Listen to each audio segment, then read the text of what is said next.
ultime, magnifique feu d'artifice cet après-midi à l'Aviva Stadium pour l'entrée en lice des Irlandais dans leur jardin de l'Aviva. Et on a bien regardé Fabien, Paul O'Connell n'est pas sur le terrain. On va peut-être découvrir dans quelques instants la composition d'équipe d'Irlande pour constater que le capitaine a probablement dû déclarer forfait avant cette rencontre. La voici, la composition d'équipe d'Irlande avec Tuohy qui remplace donc Paul O'Connell au dernier moment. La première ligne, c'est du classique. Jimmy Islip, donc numéro 8 et capitaine de cette équipe en l'absence de Sean O'Brien. C'est Chris Henry qui a été titularisé flanqueur. Murray Sexton, voilà pour la charnière. Et la 129e sélection de Brian O'Driscoll. In Bod We Trust, dit-on ici.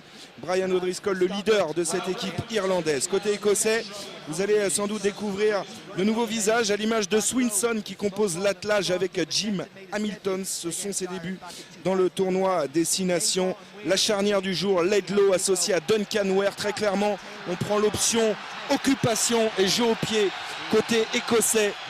Cet après-midi, les bancs des remplaçants pour être tout à fait complets et avoir tous les éléments avec l'apparition sur le banc d'un joueur supplémentaire côté irlandais pour pallier donc le forfait de Paul O'Connell. L'arbitre de ce match est sud-africain, il s'agit de monsieur Craig Joubert. Voilà, les conditions de jeu sont idéales, vous en parliez tout à l'heure Fabien.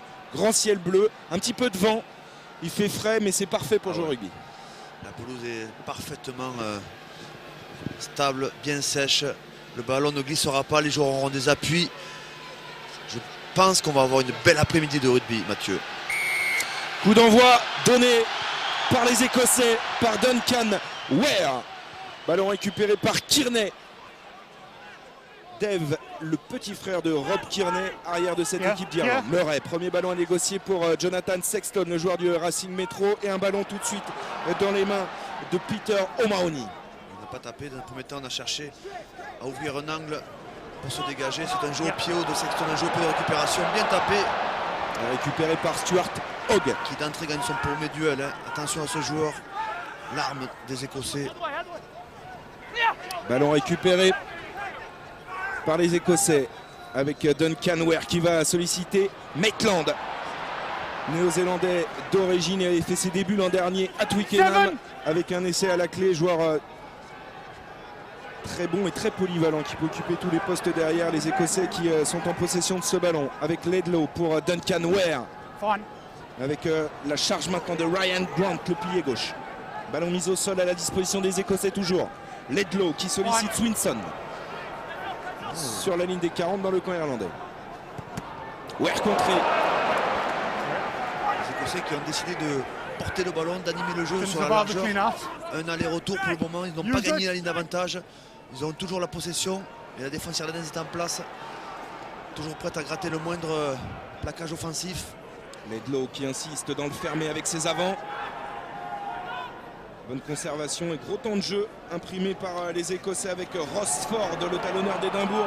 Il n'avance pas, il a toujours ce petit manque de puissance. Par contre, dès que ça va vite, ils sont capables. Oui, avec Stuart Hogg qui est venu lancer et qui a pu transmettre dans la chute à Alex Dunbar. C'est pas terminé, on va jouer dans le fermé. Hogg toujours pour Maitland. On approche de la ligne des 22 mètres de cette équipe irlandaise, sevrée de ballon dans ces 2 premières minutes. Mais bien en place défensivement, bien discipliné. Les Écossais qui maintiennent des temps de jeu. Laidlaw avec Hogg. Ah, c'est lui le danger, c'est lui qui sur 2-3 appuis est capable de casser la défense. Le relais du capitaine Kelly Brandt qui joue debout pour Hogg. Elle est belle cette séquence écossaise. On est arrivé sur la ligne des 22 mètres. Tous les Écossais sont concentrés sur la moitié du terrain, sur la moitié gauche du terrain. Laidlaw qui a pu servir Lamante qui résiste à un premier plaquage, le raffut derrière sur Mike Cross. Ballon à la disposition des Écossais, mais intervention de M. Joubert, ils sont pénalisés. Les Écossais sur cette action. Parfaite la défense des Irlandais qui a réussi à contrôler l'animation offensive des Écossais avant de les mettre à la faute sur un plaquage efficace. Malgré la percussion du solide ailier écossais, Lamont, mais derrière les Irlandais étaient vigilants. et on peut venir contester ce ballon pour récupérer une pénalité, la possession. Pas payé l'offensive écossaise. 3 minutes 10 de possession pour les Écossais quand même. Grosse séquence. Et le dégagement de cet homme, Jonathan Sexton, demi d'ouverture du Racing, qui confiait cette semaine qu'il avait eu beaucoup de mal à s'adapter dans ce club francilien et qu'il avait même pensé parfois à revenir au pays, même si ses dernières performances sont quand même meilleures que par rapport au début de saison, notamment face à Toulouse au Stade de France récemment. Premier ballon pour Luc Marshall qui remplace Darcy, blessé pour ce début de tournoi destination, l'habituel compère, la paire inoxydable de centre avec Brian O'Driscoll dans cette équipe irlandaise. Ça y est, les Irlandais ont mis la main, ont lancé le jeu avec une prise de milieu de terrain pour le moment. Enchaîne avec les avants dans le côté fermé, maintenant lâche le ballon grand côté. Et Marshall une nouvelle fois, mais là cette fois-ci il était attendu au centre du terrain par Denton notamment et Duncan Taylor. Murray qui a du mal à libérer cette balle et cette fois-ci ce sont les Irlandais qui sont pénalisés. Bon travail de Denton notamment sur la zone de plaquage qui est venu réaliser un contre-rock, c'est-à-dire on ne met pas les mains sur le ballon, on essaie de faire une main spontanée et avancer pour mettre à la faute le porteur de balle. Regardez, met au sol, lâche le porteur de balle, se met sur ses appuis et va travailler sans se coucher sur le ballon, obligeant les Irlandais à se mettre à la faute. C'est une première opportunité pour Laidlaw qui officie cet après-midi. Demi de mêlée, mais demi d'ouverture de formation, très bon buteur, 81% de réussite au pied avec cette équipe écossaise. C'est énorme, 81% de réussite au pied au niveau international, c'est quelque chose d'excellent et on peut dire qu'il est dans sa zone des 100%. 40 mètres face au poteau pour Greg Laidlaw qui a disputé ses 11 derniers matchs avec l'Écosse au poste de demi de mêlée. On l'a aussi utilisé à l'ouverture un certain temps. C'est parti pour Laidlaw et c'est le poteau. Le poteau sur la première tentative de but des Écossais.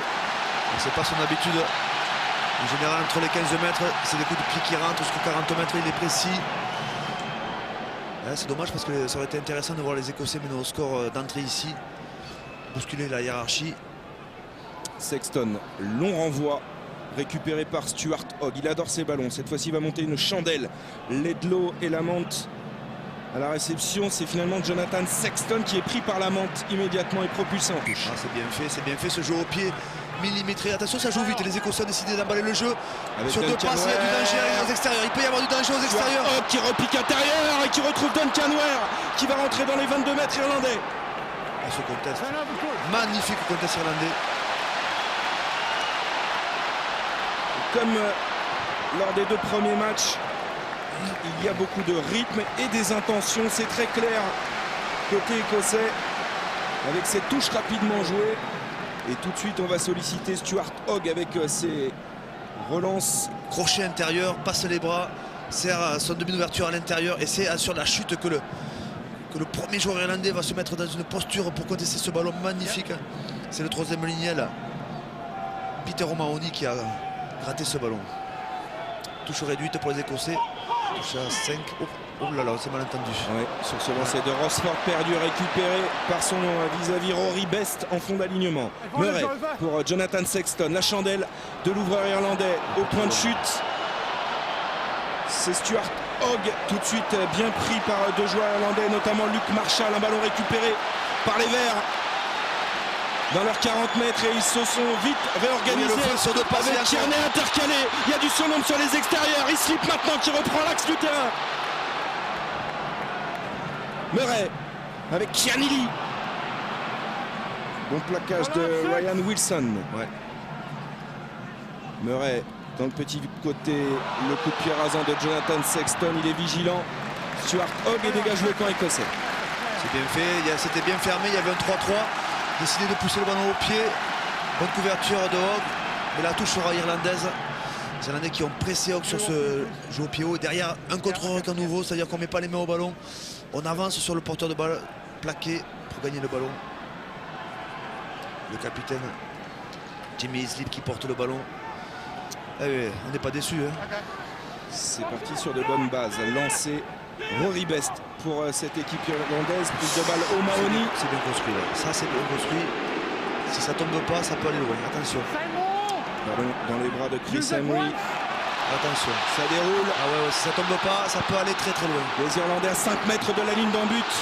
Écossaise maintenant et ce paquet d'avant Irlandais qui met au supplice l'Écosse et ça va finir par aller derrière la ligne. Monsieur Joubert va avoir des difficultés là. Accorder l'essai. Ce ballon toujours dans les bras de Jamie Islip et de Chris Henry. Kianili le réclame. Il est re-signé, monsieur Joubert. Et oui, 6 secondes, et voilà. Bien, eh oui, c'est un molle, le ballon n'est pas sorti. 6 secondes après que le molle soit tombé. Ah, les Irlandais ont été pris au piège parce qu'ils auraient pu sortir ce ballon de manière plus rapide, le transformer sur la largeur.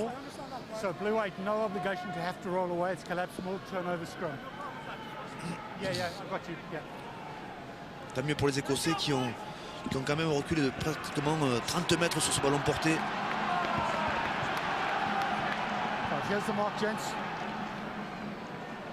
Ce sera donc une mêlée à l'avantage des Écossais et en l'occurrence de Laidlaw à 5 mètres de la ligne. Et la première mêlée du match. Ouais, est difficile à gérer ce ballon pour Laidlaw, il est complètement enfermé dans les 5 mètres. Que va-t-il faire? Va-t-il laisser Denton démarrer pour ouvrir un peu d'angle à son jeu au pied ou bien sur une demi d'ouverture? Les Écossais vont-ils être assez solides pour tenir sous la pression irlandaise? Difficile à gérer ce ballon. Ouais, déjà, contenir le paquet d'avant irlandais, les consignes de monsieur Joubert pour les premières lignes et respecter les commandements.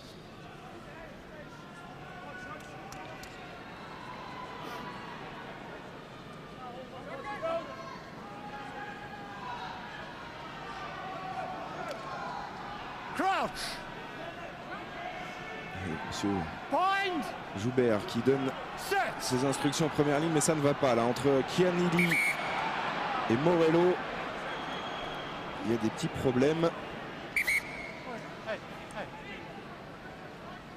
Il va aller consulter son juge de touche qui est peut-être bien placé pour juger un peu de responsabilité des deux piliers là sur cette introduction en mêlée. C'est incroyable, les règles changent en mêlée, mais les problèmes sont toujours là. On passe beaucoup de temps sur cet arrêt de jeu, alors que normalement ça devrait être une relance de jeu. Pratiquement en 2 minutes que le jeu est arrêté.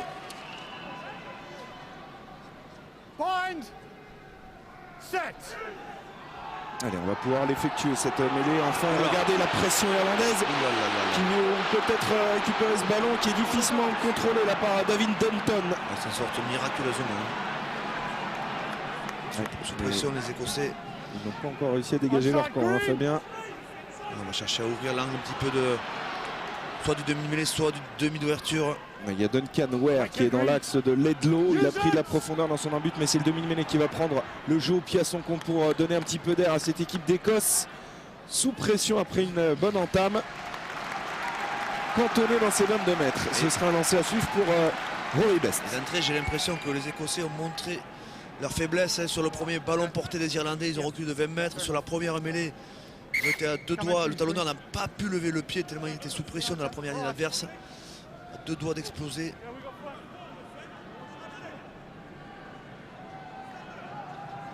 Rory Best qui revient d'une blessure au bras. C'est son premier match depuis novembre. Il s'était blessé contre les All Blacks. Il a joué avec sa province d'Ulster. Avec l'équipe nationale. Oui. On l'a joué à Montpellier. Il était en forme. La relance de Kearney qui reprend l'axe et qui met son équipe dans l'avancée. Murray pour la libération. Tarde un petit peu sous la pression de Morello. Et surtout Kelly Brown qui s'est mis à la faute. Ouais. Le numéro 7 n'est pas sorti de la zone de plaquage. Ça va donner une bonne opportunité à Sexton pour ouvrir le score. Ah, cette belle relance, il se jette dans un intervalle entre 2 avants. Ouais, c'est sévère. Je trouve que c'est sévère parce qu'il a fait l'effort de se sortir. 3e ligne, Kelly Brown.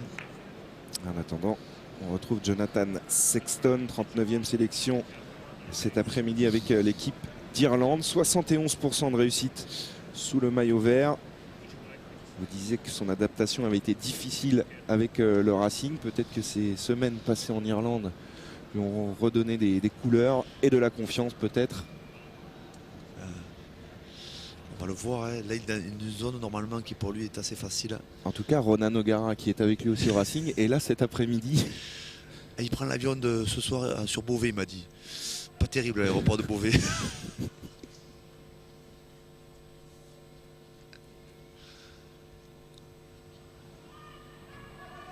Silence absolu à l'Aviva Stadium pour la tentative de Jonathan Sexton qui ouvre le score ici. 3-0 pour l'Irlande après 14 minutes de jeu. Penalty for Ireland scored by number 10, Jonathan Sexton.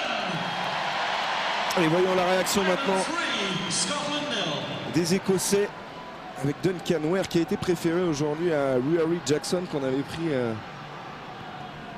Ça tourne, hein. Ils alternent. Ouais. Tierney toujours à la réception de ses renvois.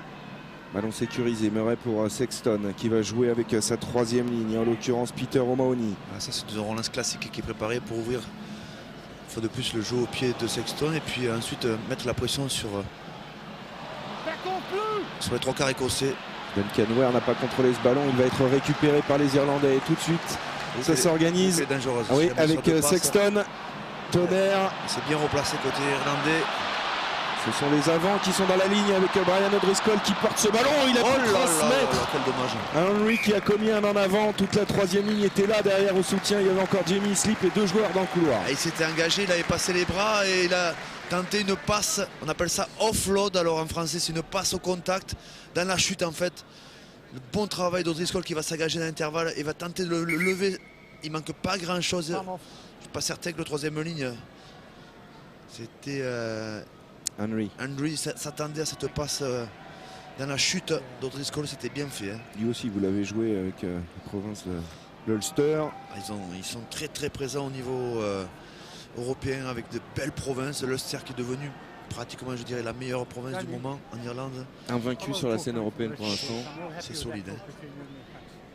Et Chris Henry remplace aujourd'hui Sean O'Brien qui est absent, blessé pour ce tournoi à destination, tout comme Gordon Dassey et Earls du côté des trois quarts. Mais lui, il est toujours là. Brian O'Driscoll, inoxydable, à 35 ans pour son dernier tournoi à destination, l'homme de tous les records. 61e match du tournoi aujourd'hui, meilleur marqueur de cette compétition avec 26 essais.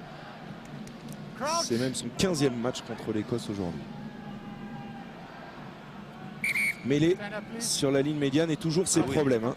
Bah oui, le pilier droit écossais attaque avec la main au sol.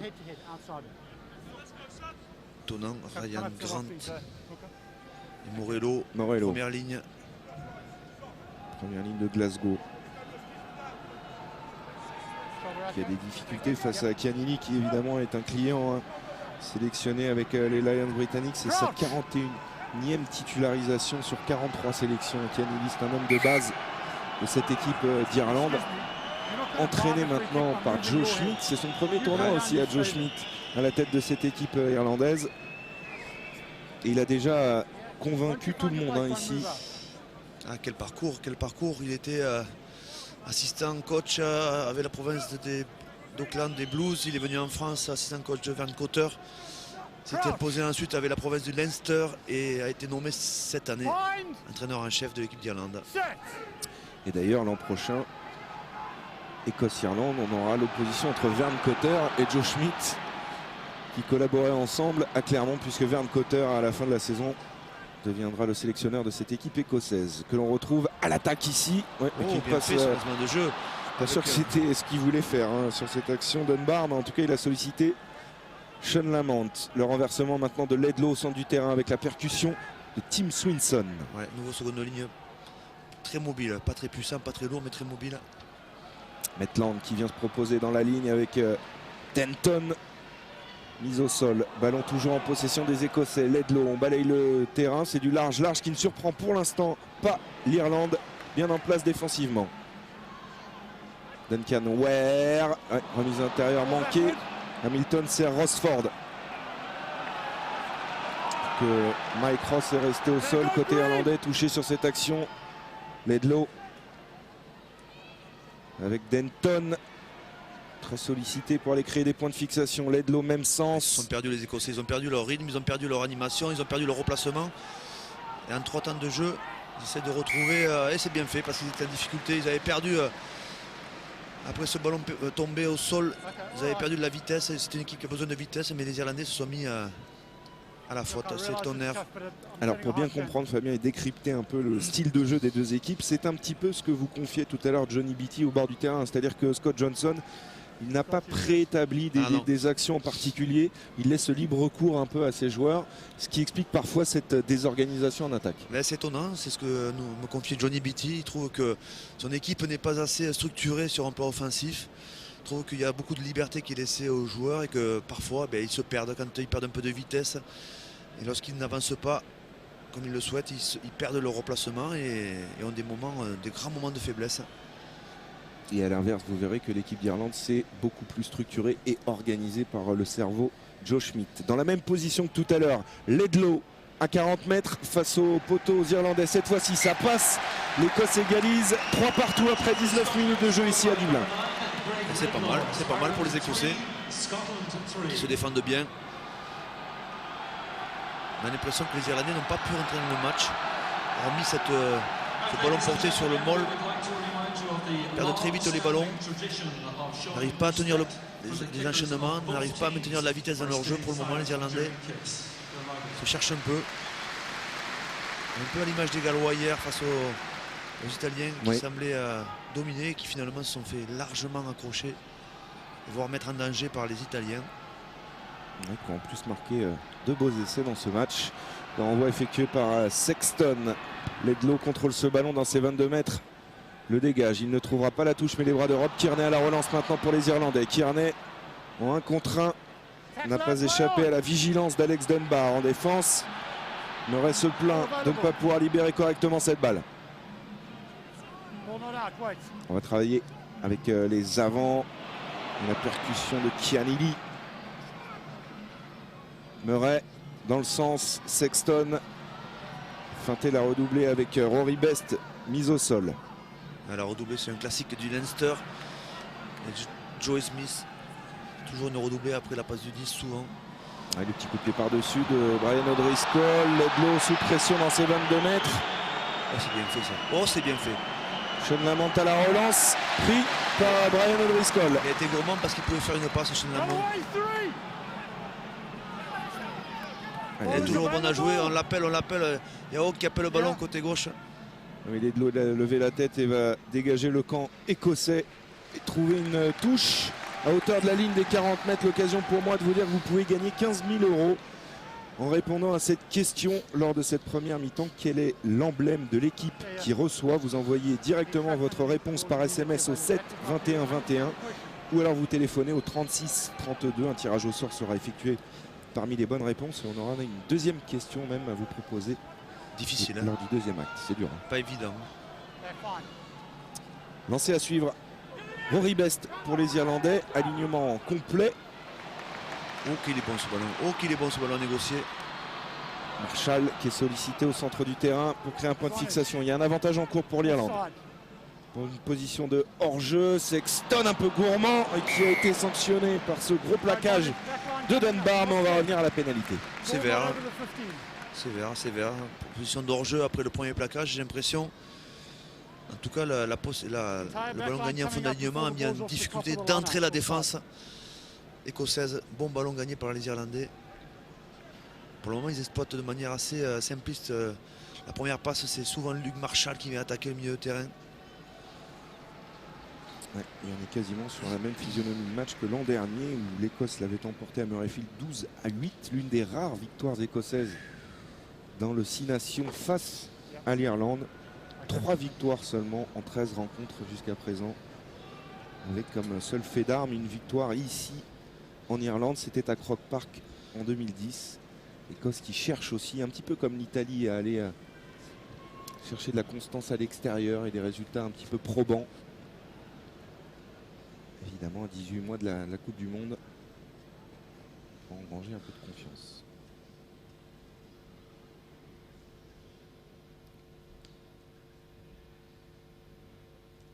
Pas un bruit.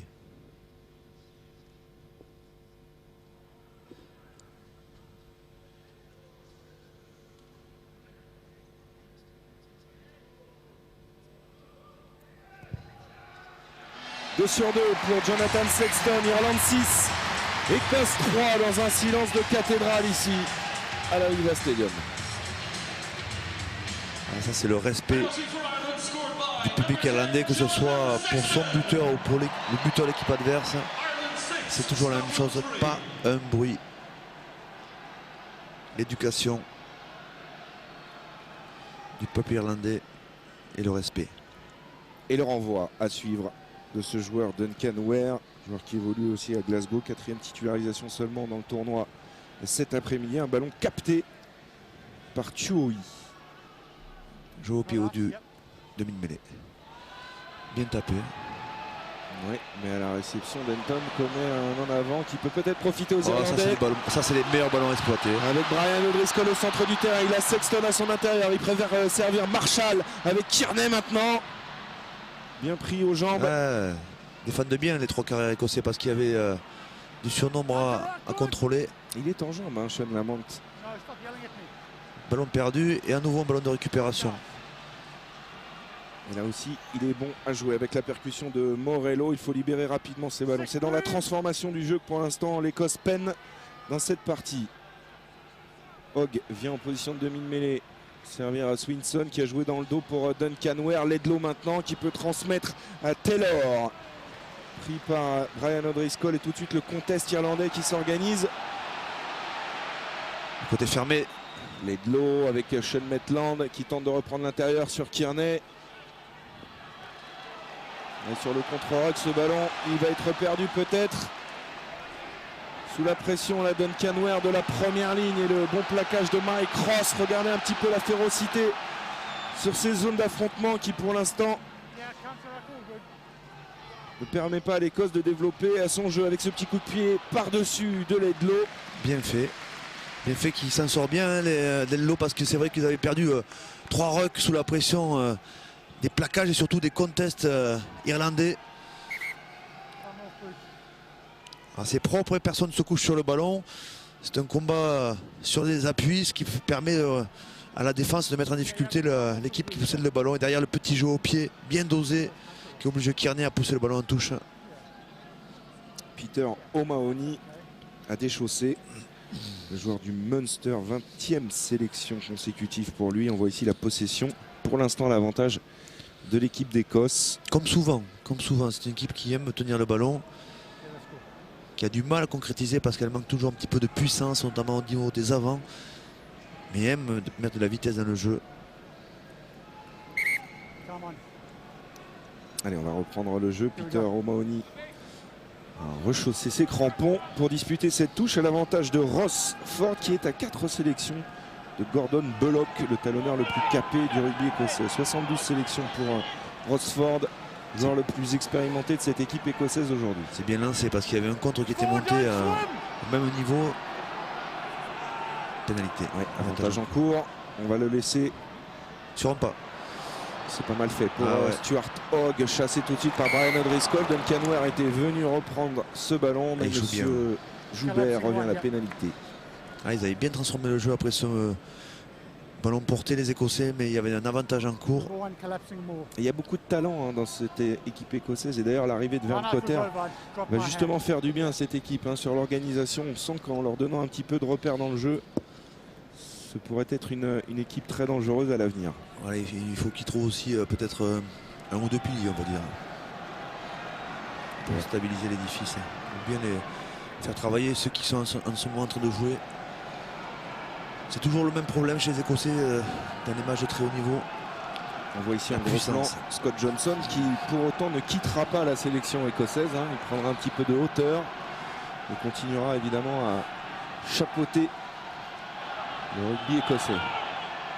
Lancé Ford en début d'alignement, le contre irlandais efficace d'O'Mahony. Un bon ballon perdu par les Écossais, un bon contre irlandais. Murray a monté une chandelle. Maitland à la récupération pour Hogg. La longue passe à la destination de Lamont qui a pu servir maintenant Alex Dunbar. Lamont à nouveau.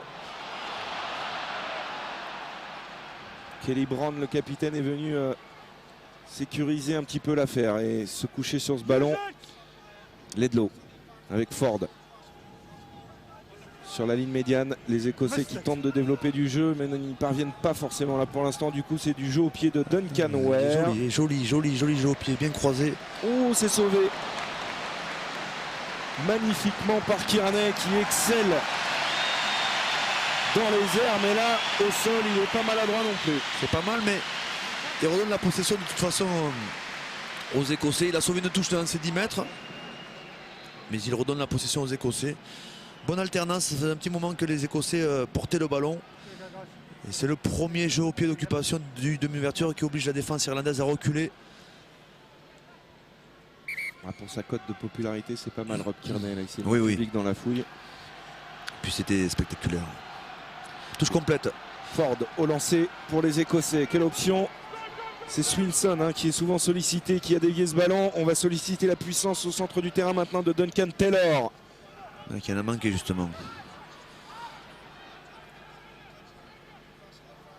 Oh, que c'est bien fait ça. Ouais, avec Stuart Hogg qui peut se lancer. Il a du champ, le coup de pied rasant dans le dos de la défense. Et ce sera une touche à 5 mètres de la ligne irlandaise. Ah, dès qu'ils font 2 passes, dès qu'ils arrivent à trouver cet arrière, on sent le danger venir. Ah, les Écossais qui sont appliqués sur ce lancement de jeu. Et Hogg qui n'avait pas le surnombre à pousser le ballon au pied. Touche à 4, touche réduite par les Irlandais. On peut sauter sur le... Dans l'alignement, on peut aussi lancer le ballon au-delà. Faites vigilant. Il y a notamment Jimmy ici. Ouais, plusieurs options. Il y a Kelly Brown qui veille au grain, hein, le capitaine écossais qui s'était mis en fond d'alignement pour justement verrouiller la zone de Jamie Sleep. Du coup, on a joué sur les premiers sauteurs. Les Irlandais essaient de travailler un ballon porté pour écarter le danger.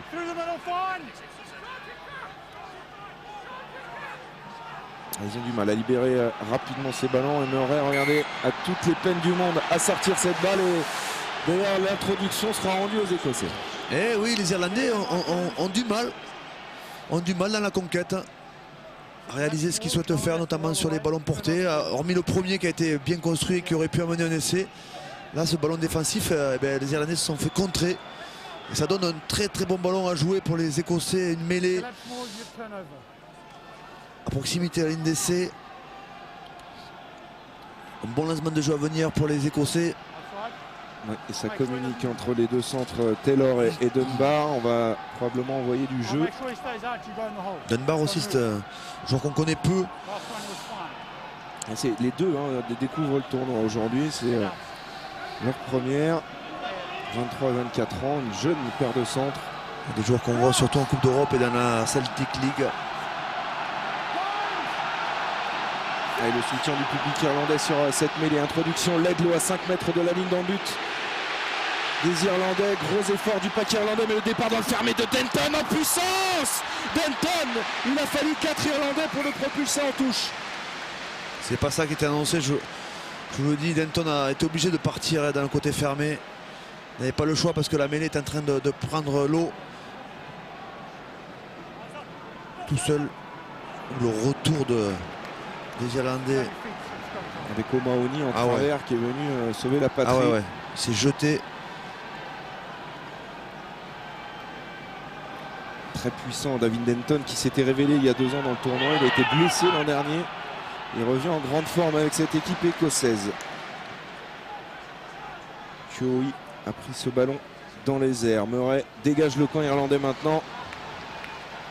Il va rendre un lancer à Rosford dans quelques instants en dehors des 22 mètres. L'Irlande a un petit coup de moins bien là depuis une dizaine de minutes. Ouais. Heureusement que les Irlandais ont réussi à désaxer la mêlée écossaise parce que c'était un lancement de jeu qui était bon, très dangereux pour les Écossais. Alors on voit Denton frustré de ne pas être parvenu à franchir la ligne d'en but.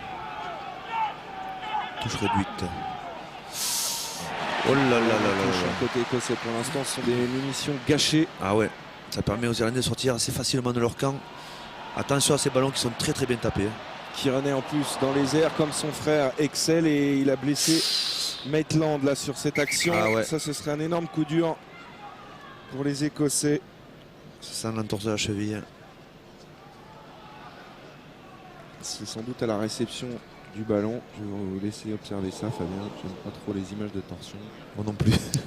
Je ne regarde pas. Il faut qu'il y en ait un ou deux qui regardent. Oh oui, oui, c'est en retombant. Ouf. Alors Kearney aussi c'est fait mal, mais a priori ça semble moins grave que Sean Maitland. 9e sélection pour l'ailier écossais d'origine néo-zélandaise, qui, je vous le disais, avait débuté l'an dernier à Twickenham. Des débuts gagnants avec un essai à la clé. C'est un joueur qui peut évoluer aussi à l'arrière. Hein. C'est le poste qu'il avait occupé notamment en novembre en l'absence de Stuart Hogg. Je suis pas certain qu'il reprenne. Non, non, non. C'est terminé, c'est un coup dur pour l'équipe d'Écosse. Alors il y a Max Evans, le castré, sur le banc des remplaçants, qui pourrait faire son apparition. C'est lui d'ailleurs qui va entrer en jeu. C'est un coup dur parce que c'est un joueur capable de porter le danger. Rapide, puissant. Voilà l'entrée en jeu de Max Evans pour sa 38e sélection en équipe d'Écosse.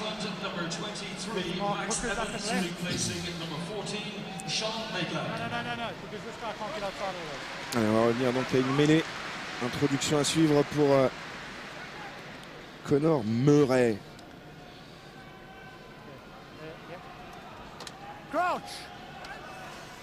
Mêlée irlandaise pour l'instant qui domine très clairement ce secteur. Peut-être alors qu'il soit un peu plus sévère, hein, Monsieur Joubert, parce qu'on passe beaucoup de temps sur les mêlées. Toujours pareil. Il y a un match qui a du mal à se lancer. Hein. On pensait que ça partirait vite avec des conditions climatiques idéales. Et finalement, c'est surtout les Irlandais qui ont du mal à exploiter leur possession, à exploiter leurs munitions. Une équipe d'Irlande aux deux visages. Hein. On l'avait très bien vu au mois de novembre avec une large défaite ici contre l'Australie où il n'avait pas existé. Puis la semaine d'après, un match fantastique contre les All Blacks. On ne sait pas trop à quoi s'attendre à chaque fois avec cette équipe d'Irlande. Et pour l'instant, cette première demi-heure n'est pas convaincante. Non. Monsieur Joubert, il va falloir qu'il se fasse entendre définitivement. C'est Morello et Chianini qui ont toujours des soucis au moment d'entrer en mêlée. Ils ont, je veux dire, le législateur de l'IRB a beau changer les règles. Avant, on pouvait se projeter, on pouvait impacter. Maintenant, il faut se poser. Les problèmes sont toujours là, différents, mais toujours là. Difficile à comprendre, difficile à... Alors, cette fois-ci, cette mêlée est stable. Elle est propre pour le moment, mais le ballon n'est toujours pas sorti. Il n'a pas été talonné. Les Irlandais essayent d'insister pour obtenir une pénalité. Ce ballon est finalement éjecté par Murray pour Sexton. Ça combine derrière avec O'Driscoll. Il a un petit peu manqué sa transmission. Et il y a la pression écossaise. Et un ballon récupéré. Il est pas mal, hein, ce centre écossais. Il fait des ravages là, au centre du terrain. Duncan Ware maintenant avec Denton. Mise au sol. Ledlow. Avec Swinson qui joue toujours dans le dos d'un avant pour servir Duncan Ware derrière. Ryan Wilson est passé au sol. Peut-être le drop. Il se met en position. Duncan Ware dans l'axe. Il est servi, il se ravise. Stuart Hogg maintenant. Et même quand il n'est pas lancé, il arrive à trouver des espaces. Hein. Stuart Hogg sur 2-3 crochets. Elle est des pieds. On appelle ça des pieds. C'est même pas des appuis, c'est des capacités à rebondir. Sean Lamont a pu libérer son ballon alors que Chianini est resté au sol côté irlandais. Les Irlandais subissent pour l'instant. Ils jouent dans leur camp, ils perdent le ballon très vite sur le lancement de jeu. Wilson. Hogg, c'est bien fait. Ouais, Hogg, la Chistera maintenant pour Max Evans. Son premier ballon d'attaque à Max Evans face à Kearney. Les deux frangins d'ailleurs qui l'enferment un petit peu sur cette action. O'Mahony est venu contester ce ballon et ce sera une pénalité pour les Irlandais. Ils sont très forts dans ce domaine. Et là, Max Evans n'avait aucune chance. C'est pas le même calibre que Maitland. Manque un peu de puissance par rapport à Maitland. La défense au niveau du porteur de balle, ils l'ont maintenu en l'air. Et ensuite, c'est O'Mahony qui est venu contester sur ses appuis le ballon. Pénalité. Le plaqueur et surtout le plaqué doivent lâcher. Peut-être l'occasion pour les Irlandais d'investir le camp écossais, ce qui se faisait rare ces derniers temps. La possession est tout à l'avantage de l'Écosse, la domination territoriale également. Donc ils ont des ballons les Irlandais, mais ils n'arrivent pas à les exploiter, à l'image de ce dernier lancement de jeu sur mêlée qui a été perdu immédiatement.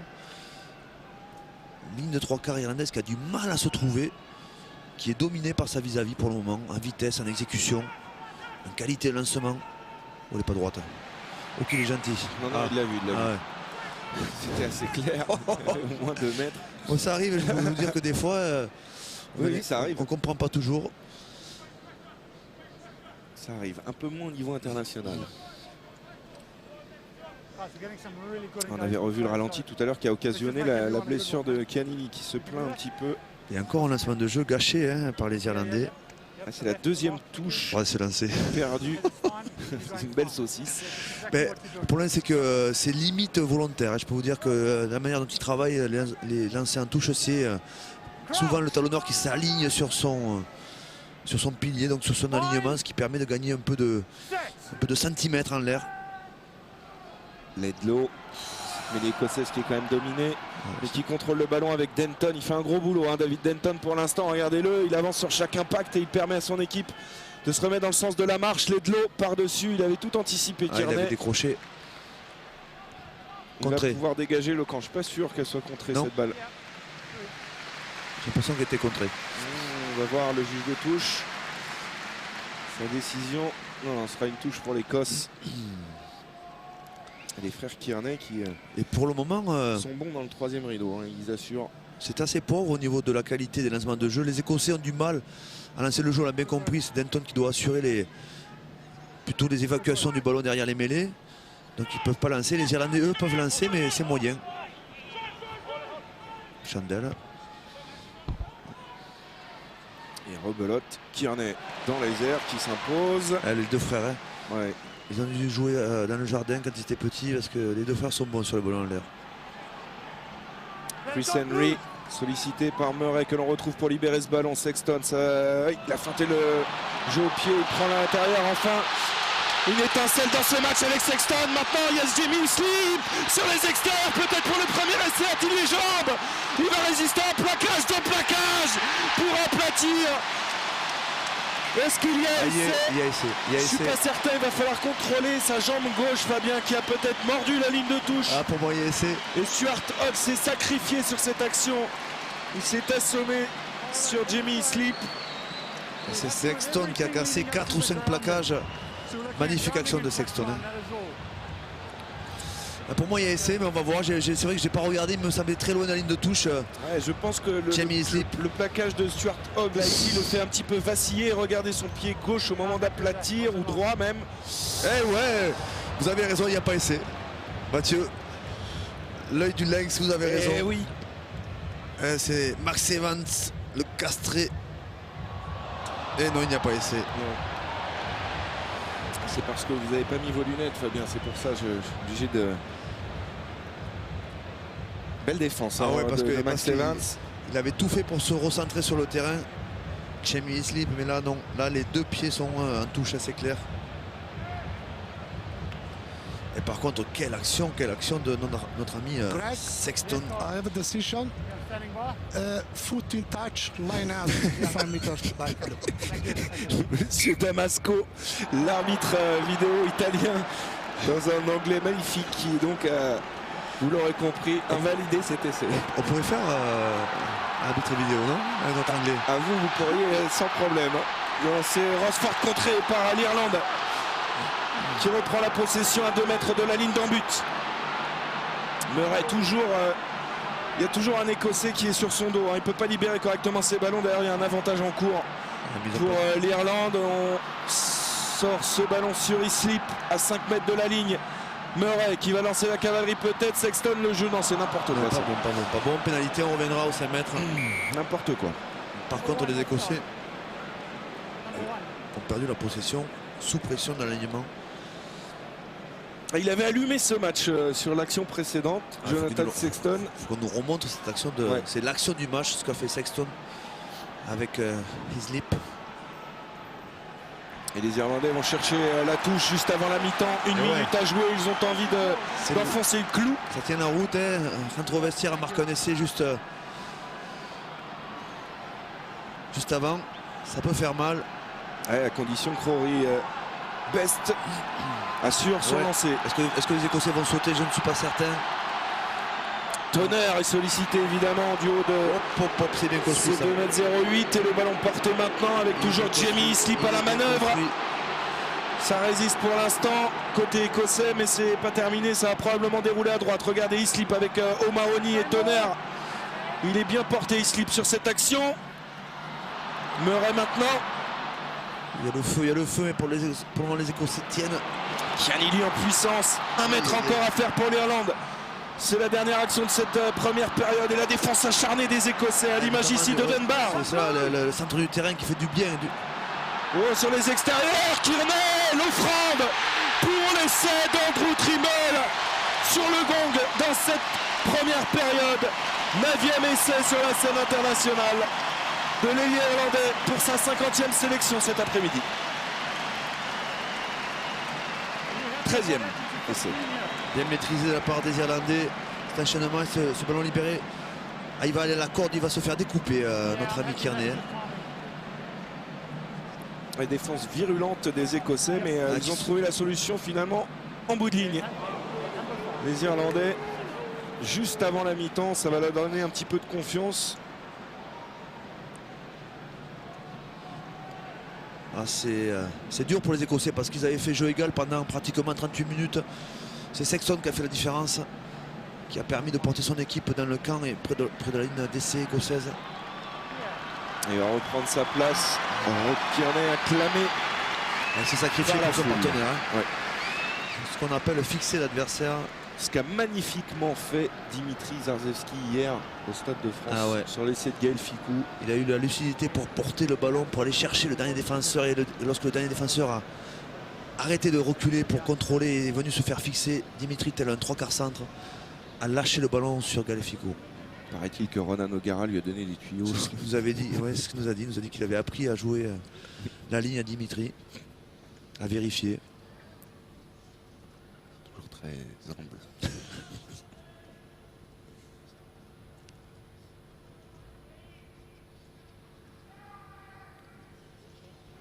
Transformation en coin. Jonathan Sexton pour l'Irlande. C'est manqué, mais l'Irlande regagne les vestiaires avec un score confortable compte tenu de cette physionomie. Fabien, 11-3, 8 points d'avance. On va rapidement tourner une page de publicité. On se retrouve ici à l'Aviva Stadium pour la deuxième mi-temps. A tout de suite.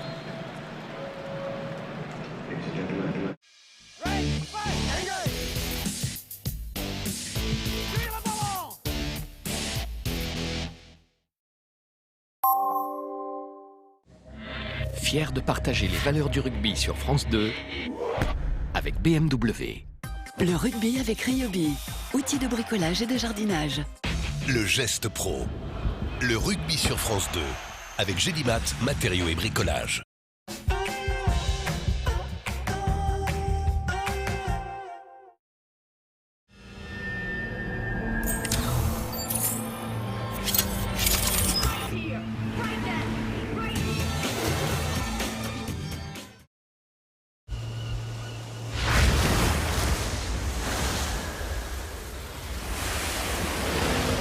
Sport au extrême, Chanel.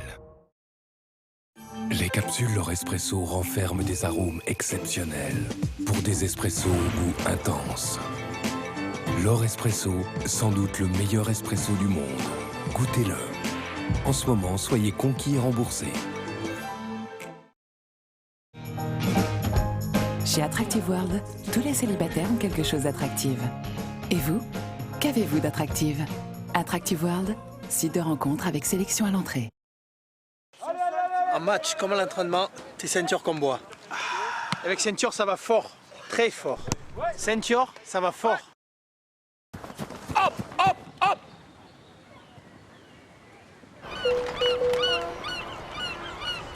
Hop.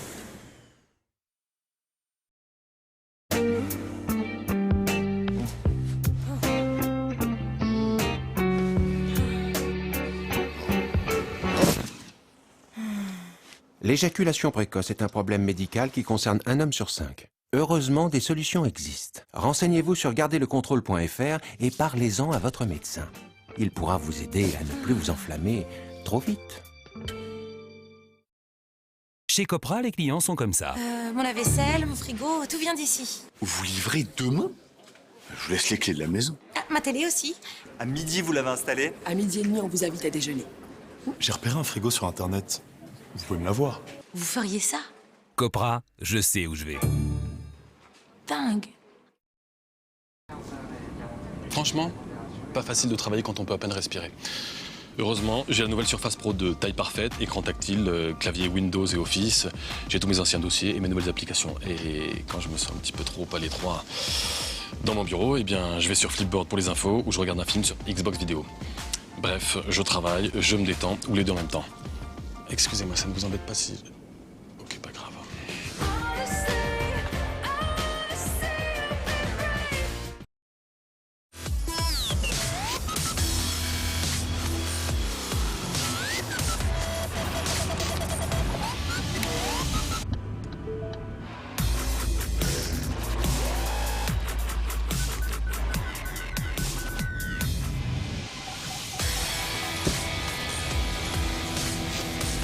Ford Focus, avec Active Park Assist.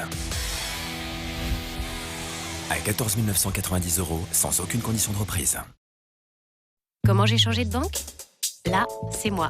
Comme d'hab, pas de temps à perdre. Pour changer de banque rapidement, ING Direct m'a proposé un service hyper simple.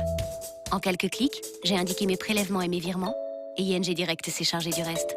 Avec le switching service, changer de banque devient simple. ING Direct, améliorons la banque. Et en ce moment, profitez de 80 € offerts pour l'ouverture d'un compte courant ING Direct. Bon là les gars, je crois que c'est réglé. Ah ouais, c'est foutu là.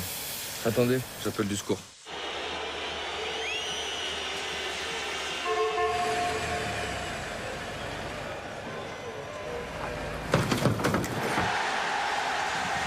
Merci petite sœur. Faites équipe avec le Peugeot Expert Paxé des Clim Plus, exceptionnellement à partir de 14 900 € hors taxe, et profitez de la navigation offerte.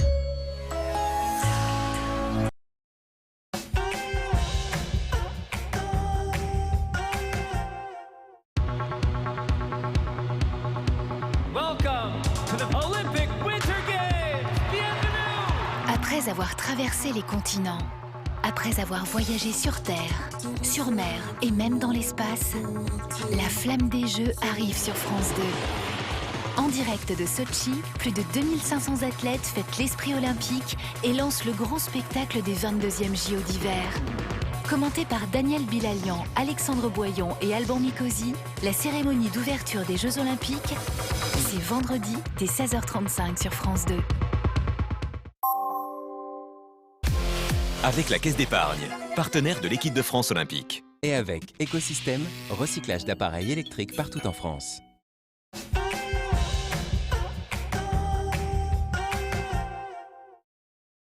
Chez Copra, les clients sont comme ça. Mon lave-vaisselle, mon frigo, tout vient d'ici. Vous livrez demain? Je vous laisse les clés de la maison. Ah, ma télé aussi. À midi, vous l'avez installée? À 12h30, on vous invite à déjeuner. J'ai repéré un frigo sur Internet. Vous pouvez me l'avoir. Vous feriez ça? Copra, je sais où je vais. Dingue. On rentre.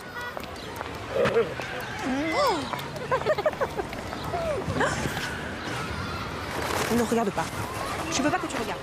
Plein vent voyage, des prix si petits que c'en est presque indécent.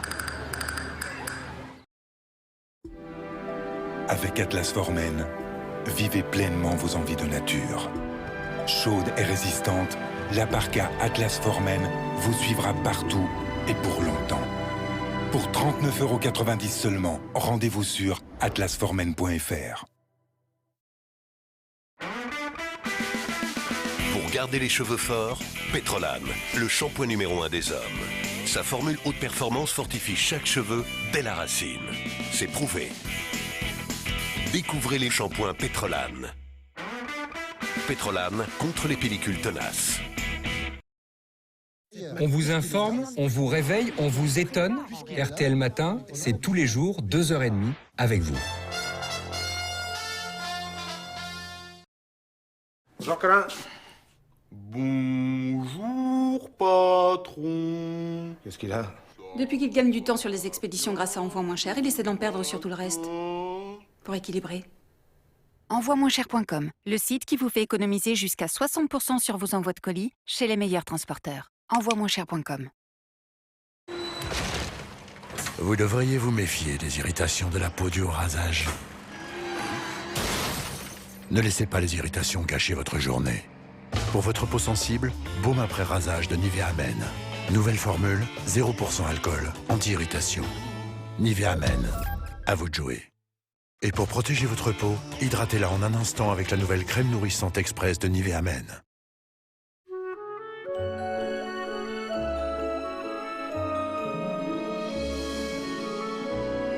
Avec Costa Croisière, la terre est plus belle en mer. Offrez de nouveaux horizons à vos vacances. Réservez avant le 15 février et obtenez jusqu'à 250 € de réduction par personne. Costa Croisière. Les économies, c'est maintenant. Avec Composium, Solabay invente la fenêtre énergétique. Une isolation unique contre le froid. La fenêtre énergétique, c'est seulement Solabay. En ce moment, votre 4e fenêtre est offerte.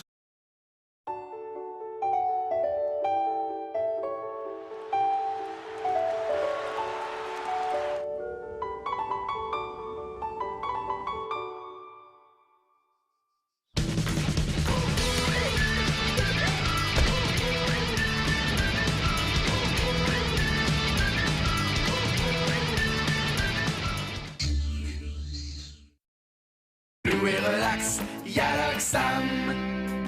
L'Oxam, tous les matériels et outillages pour professionnels et particuliers. Louer l'Oxam, c'est le numéro 1 en France. Louer relax, y'a l'Oxam. Bonjour. Bonjour. On a réservé une voiture catégorie B. Oui, je vous attendais. Tu donnes déjà les clés? Alors... Excusez-moi, vous pensez que ça aurait été possible d'être surclassé? Bien sûr. Voilà. Merci. Bah, de rien, monsieur. En février, toute la gamme Volkswagen est disponible en loyer sans apport et sans condition. Par exemple, la Polo Match suréquipée est à 175 € par mois. Volkswagen, das Auto.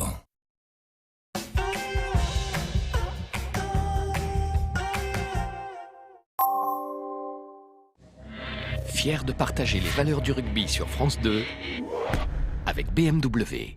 Le rugby avec Ryobi, outil de bricolage et de jardinage. Le geste pro. Le rugby sur France 2 avec Gélimat, matériaux et bricolage.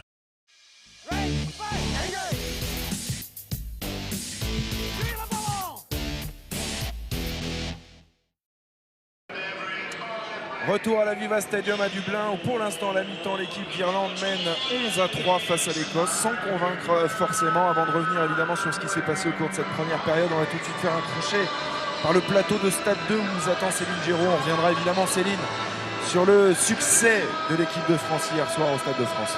Oui, Mathieu et Fabien, on reviendra sur ce coup de force du 15 de France avec Yohann Huget, l'un des héros de ce match qui sera avec nous en plateau.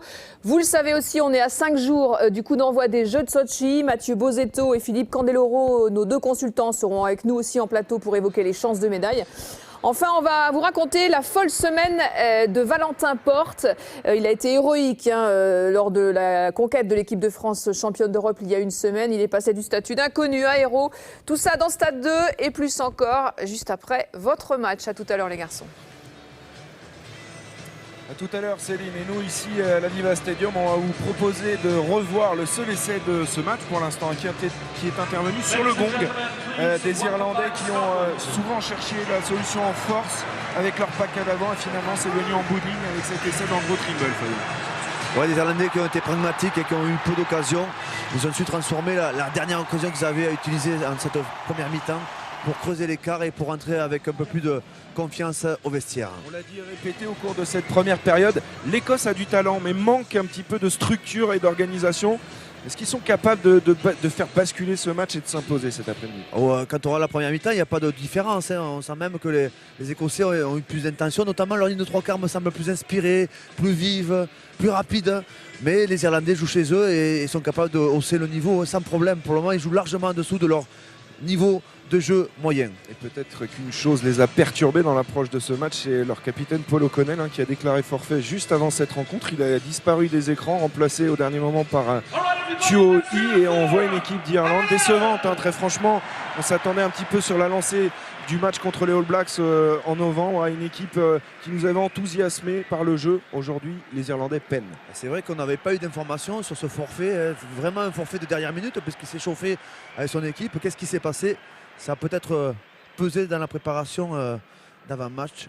En tout cas, les Irlandais qui sont pour le moment peu reconnaissables. Gros plan sur Andrew Trimble, qui est donc l'auteur du seul essai pour l'instant de ce match. Rob Kearney est de retour sur la pelouse. J'observe attentivement les deux équipes pour voir s'il y a eu des changements à la mi-temps. A priori, non, ni d'un côté ni de l'autre. Et donc Jonathan Sexton va pouvoir donner le coup d'envoi de cette deuxième mi-temps. Jonathan Sexton qui a illuminé un petit peu ce match dans les 5 dernières minutes sur une belle percée. Ah ouais, superbe percée. Un double crochet intérieur. Je crois qu'il a battu au moins 4 défenseurs sur sa reprise intérieure. Il a libéré une superbe passe sautée sur Jamie Islip qui s'est fait reprendre par le bout du short. Allez, le coup d'envoi donné par Jonathan Sexton. 8 points d'avance pour l'instant pour l'Irlande. Prise de balle Duncan Ware qui dégage immédiatement le camp écossais. Kearney capte ce ballon et sert à nouveau son ouvreur pour une chandelle. Qui le resserre. Ils sont fait signaler pour toi, il lui a dit. Ouais, mais un ballon qui revient finalement dans les bras de Denton, omniprésent cet après-midi. La libération de Laidlaw pour Duncan Ware. Un très bon jeu au pied de Duncan Ware en première période. Et il trouve des angles. Et là, le frère Kearney est sous la pression de Max Evans. Bon jeu au pied avec un rebond favorable qui a mis en difficulté Kearney. Bien pressé par la ligne défensive, notamment Max Evans qui sont venus le poser en touche. C'est une touche intéressante, mais les Écossais pour le moment ont des problèmes en mêlée. Certes, on était habitué, mais en touche, ils ont perdu, j'ai pas les statistiques, mais 3 ils ont touches en première mi-temps. Ouais, et les deux alignements d'ailleurs ont des soucis. Et Rory West n'a pas été très bon non plus sur ses lancers.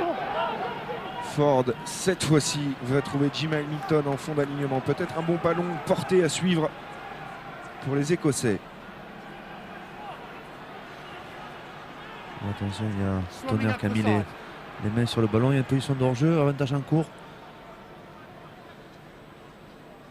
Duncan Ware, le coup de pied dans la diagonale, il est un peu trop profond, ce sera un coup de pied direct. Ouais, il a cherché d'abord à jouer l'avantage, il ne voulait pas le perdre.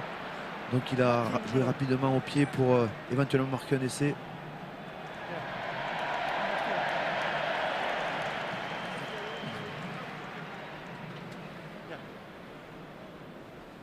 Allez, les Écossais vont prendre les points. Pied, on essaie de régler un petit peu notre son ici, ce qui n'est pas simple. On a perdu l'arbitre du match. Et Laidlaw va prendre les points qui se présentent. Il a connu l'échec en première période à 40 mètres des poteaux. Pourtant, on vous le disait, c'est un buteur très fiable. Et là, Fabien, c'est dans la zone des 100%. Ouais, on a sorti ça hier. C'est vrai que entre les 15 mètres à hauteur des 22 mètres pour un buteur international, normalement, il n'y a pas d'erreur. Ça rentre à tous les coups. Laidlaw, le demi de mêlée d'Édimbourg, 223 points avant ce match pour l'équipe d'Écosse. Il y a une drôle de façon de prendre ses marques. Il se détache du ballon lorsqu'il recule après ses 3 appuis. Très à l'aise, une frappe naturelle. Et ça passe pour Laidlaw et l'Écosse réduit immédiatement la marque. 11-6, 5 points de retard maintenant après 3 minutes de jeu. Ah ben, ils ont répondu rapidement aux Irlandais. Un essai encaissé juste avant de rentrer au vestiaire, une pénalité réussie. Ça maintient le suspense. 5 points d'écart seulement entre les deux équipes.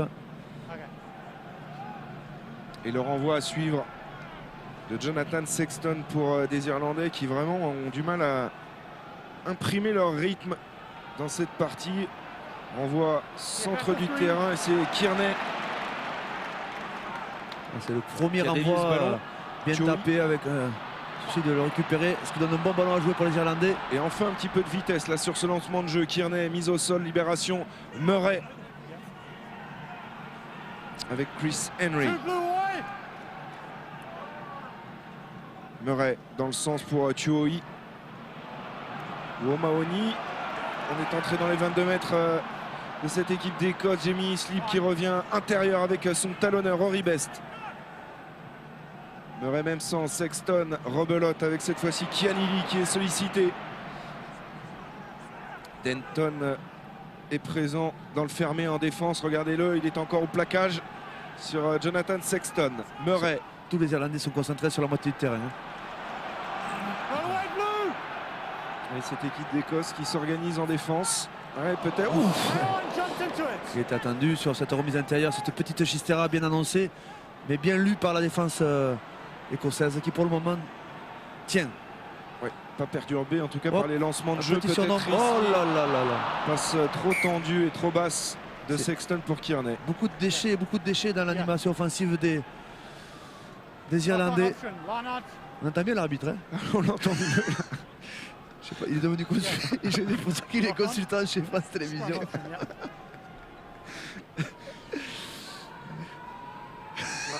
Attendant, Kearney a battu en plein vol là sur cette prise de balle acrobatique. Et les Irlandais qui alternent le bon et le moins bon à l'image de cette passe dans les chaussettes de Sexton pour Kearney. Et ce sera donc une mêlée introduction. Laidlaw. Mr. Joubert is very present.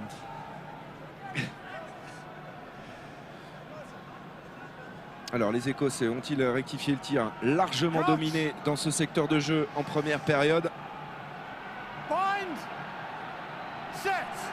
Sur les commandements, déjà les premières lignes ont respecté Monsieur Joubert. Il y a du progrès.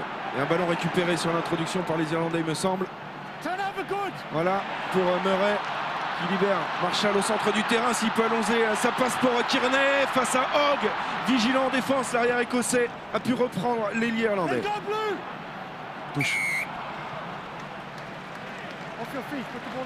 Les Écossais pénalisés.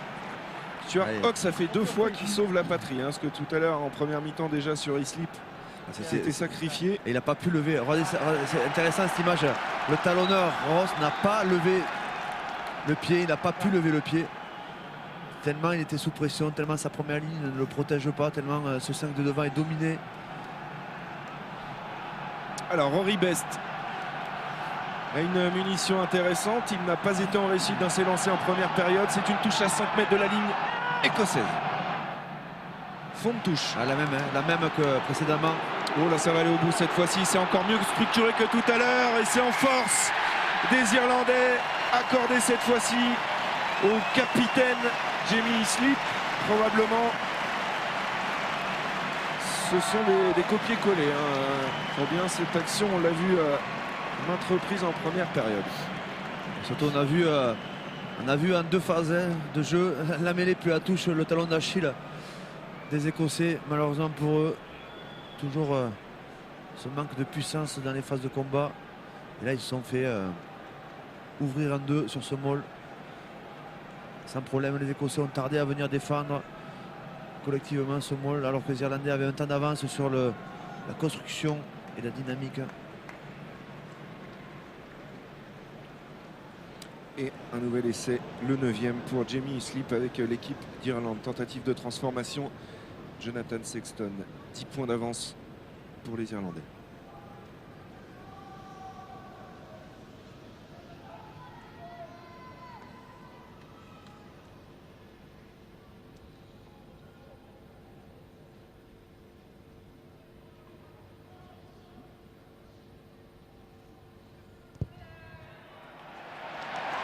Ça passe pour Jonathan Sexton.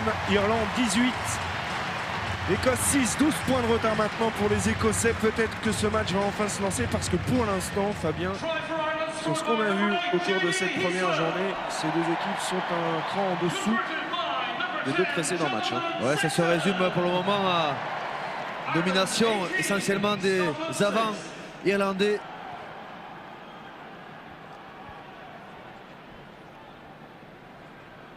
Kearney capté cette balle. Murray dégage le camp. Trouve pas la touche. Denton bien placé, sert Hogg. Voilà des ballons intéressants à jouer là pour les Écossais. La monte a pu servir à Taylor qui a repris l'intérieur. Libération sur Ford qui a pu servir maintenant Swinson. Ledlow avec Hogg, Denton, toujours lui, pour essayer de franchir cette défense irlandaise pour l'instant hermétique. Je suis surpris qu'on se prive côté écossais de Richie Gray, qui est un joueur qui est puissant. Scott Judson considère qu'il est hors de forme. Hein. C'est le discours qu'on nous a tenu dans cette partie. Il considère qu'il n'est pas à son meilleur niveau.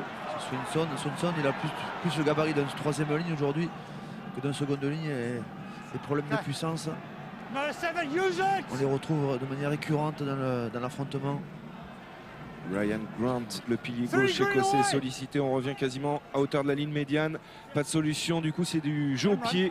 Ledlow par-dessus. Bien tapé, très bien tapé. Ouais, bonne prise aussi de Trimble. Il est bon sur les ballons haut, Trimble. Il y en a en avant. Ensuite, Irlandais. Et ça ne fera pas forcément plaisir à Serge Mias et David Darry-Carrère, ce discours de Johnson qui considère que Richie Gray ne fait pas une bonne saison pour l'instant à Castres. C'est un peu le discours que tenait Warren Gatland aussi avec les Gallois. Un peu le jeu des sélectionneurs qui considèrent que les joueurs à l'étranger sont moins bien préparés que quand ils les ont. Mais quelque part, ils n'ont pas tort, parce que c'est vrai que c'est des joueurs qui jouent dans des provinces. Dans les provinces galloises, écossaises, irlandaises jouent moins de matchs que dans le championnat de France. Elles axent essentiellement leur compétition sur la Coupe d'Europe et donc ont plus de temps pour se préparer. Quelque part, c'est vrai, ils sont surpris, mais c'est ce sont les exigences du top 14. On vit au quotidien le championnat de France. Championnat de France long, difficile. Et ce qui explique sans doute aussi le problème d'adaptation d'un joueur comme Jonathan Sexton qui a déjà disputé plus de matchs que l'an dernier avec sa province Leinster. Murray par-dessus dans le dos de la menthe. Hogg est en couverture. Oui, ça, il adore ces ballons-là. Oh là là, quel joueur, mais quelle pépite. La menthe servie à hauteur, a pu gagner quelques mètres précieux pour les Écossais. Ledlow maintenant. Swinson sur un pas. Taylor pas a terrible, pas terrible. Pas terrible, Taylor. Je pense qu'il avait mieux à faire, notamment sur son extérieur. Il avait des soutiens. Et en fait, il n'y avait pas Hogg. Hogg était pris à gauche. Et j'ai l'impression qu'il cherche en permanence ce joueur qui fait la différence, souvent tout seul. Là, il avait la possibilité de pousser à l'extérieur. Il avait des soutiens. Il avait Evans.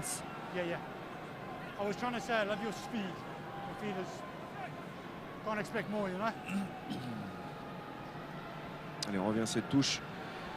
C'est Rory Best. Déviation de Devin Toner. Ça, c'est bien fait. Ça va vite, là. Jamie Slip. Point d'ancrage sur cette action irlandaise. Murray avec Kearney à la percussion au milieu de trois Écossais. Et Murray toujours. Il y a des difficultés à libérer cette balle. Ouais, parce que de toute façon, hop, ça c'est spécial de Leinster, c'est cette faute de redoubler. Murray qui a été resservi par Islip. O'Mahony maintenant. On retrouve au sol, on arrive sur la ligne des 22 mètres. On retrouve le lancement de jeu du Leinster signé Joe Smith. Murray avec O'Driscoll qu'on a peu vu pour l'instant. Sexton, Marshall maintenant. Marshall en 1 contre 1. Oh, s'il avait pu servir Trimble. Bonne défense glissée de la menthe. C'est pas terminé. Donc un peu de vitesse parce qu'ils ont des bons surnombres à jouer, de l'espace. Les Irlandais. Percussion de Dan Choi. Murray avec Rory Best lancé. A résisté à un premier plaquage. Murray va jouer dans le fermé avec Sexton. La passe sur un pas. Il n'a pas eu le temps d'armer. Marshall pour servir O'Driscoll. Et il y a même eu un en avant au contact avec un Écossais. Un en avant écossais en l'occurrence. Ils n'arrivent pas à faire la différence derrière. Ils ont pourtant beaucoup de ballons exploités, les Irlandais. C'est sûr que cette paire Marshall-O'Driscoll fonctionne un petit peu moins bien que quand il y a Gordon Darcy aux côtés de Brian O'Driscoll. Luke Marshall, c'est seulement sa 5e sélection. Pour le moment, de ce que je vois, de ce qu'on a vu, comme vous l'avez dit, on sent les Irlandais un peu en dessous. Les Écossais, bien sûr. Il me semble que des 3 matchs, le match le plus élevé, c'était Angleterre-France, France-Angleterre. Et d'ailleurs, on y reviendra tout à l'heure dans Stade 2 avec Yoann Huget invité. Et on vous expliquera un petit peu le sentiment ici à l'étranger de la victoire française hier au Stade de France, parce qu'on nous en parle depuis ce matin, chaque fois qu'on croise quelqu'un. Les Français, je crois, ont fait le plus dur, hein, en battant les Anglais. Quand on voit le niveau des autres équipes, il semblerait que les Français se soient ouverts la possibilité de réaliser un beau tournoi. Allez, mêlée dans les 22 mètres de cette équipe écossaise. Ça tarde à entrer en mêlée. Murray à l'introduction. Ça peut être un bon lancement pour les Irlandais dominateurs dans ce secteur, même si la mêlée écossaise se rebiffe un petit peu là sur cette... Un petit peu. Un tout petit peu sur la reprise d'appui. Ça a été compliqué. Murray pour Marshall qui va défier Duncan Ware. O'Driscoll lancé face à deux Écossais qui créent un point de fixation. Si la libération est rapide, ça peut jouer sur les extérieurs avec Kianini maintenant. C'est du jeu à une passe côté irlandais. Décide d'agresser la défense dès la première passe. Murray qui va jouer toujours dans le sens avec Jamie Sleep. Ils ont balayé toute la largeur sur du jeu à une passe. Et les renversements sont lents et du coup la défense écossaise est en place et vigilante au ras notamment. Murray pour Jonathan Sexton, une combinaison à suivre avec la redoublée entre O'Driscoll et Sexton. Kearney qui arrive à hauteur, ça c'est bien fait. Dans la transformation dans le fermé maintenant avec Chris Henry. Stoppé par l'amende qui fait un gros match défensif. O'Mahony. 5 mètres encore à faire pour les Irlandais. Pourquoi pas aller inscrire un troisième essai, avantage en cours. Murray. Tentative un peu inespérée là d'y aller tout seul auprès. Tonnerre face à Ford. C'est laborieux hein, tout ça. On va revenir à une pénalité pour une position de hors-jeu. Des Irlandais qui pour le moment cherchent essentiellement à défier sur une première passe et à fragiliser le rideau défensif. On a vu nos redoublés après la 6e ou la 7e phase de jeu. Classique aussi autour de Sexton, les redoublés. Alors votre joueur Jim Hamilton est convoqué.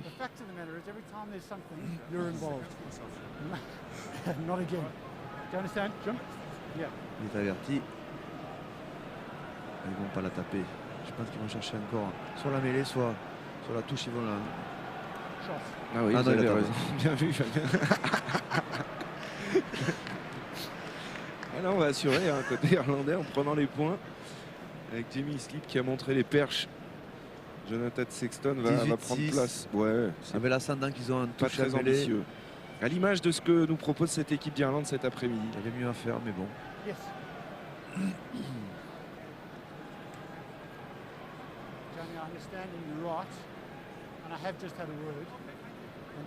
Une discussion entre le capitaine irlandais et l'arbitre de ce match, M. Joubert, parce que Jamie Sleep ne prenait pas décision tout à l'heure de laisser l'avantage. Sexton sur la ligne des 22.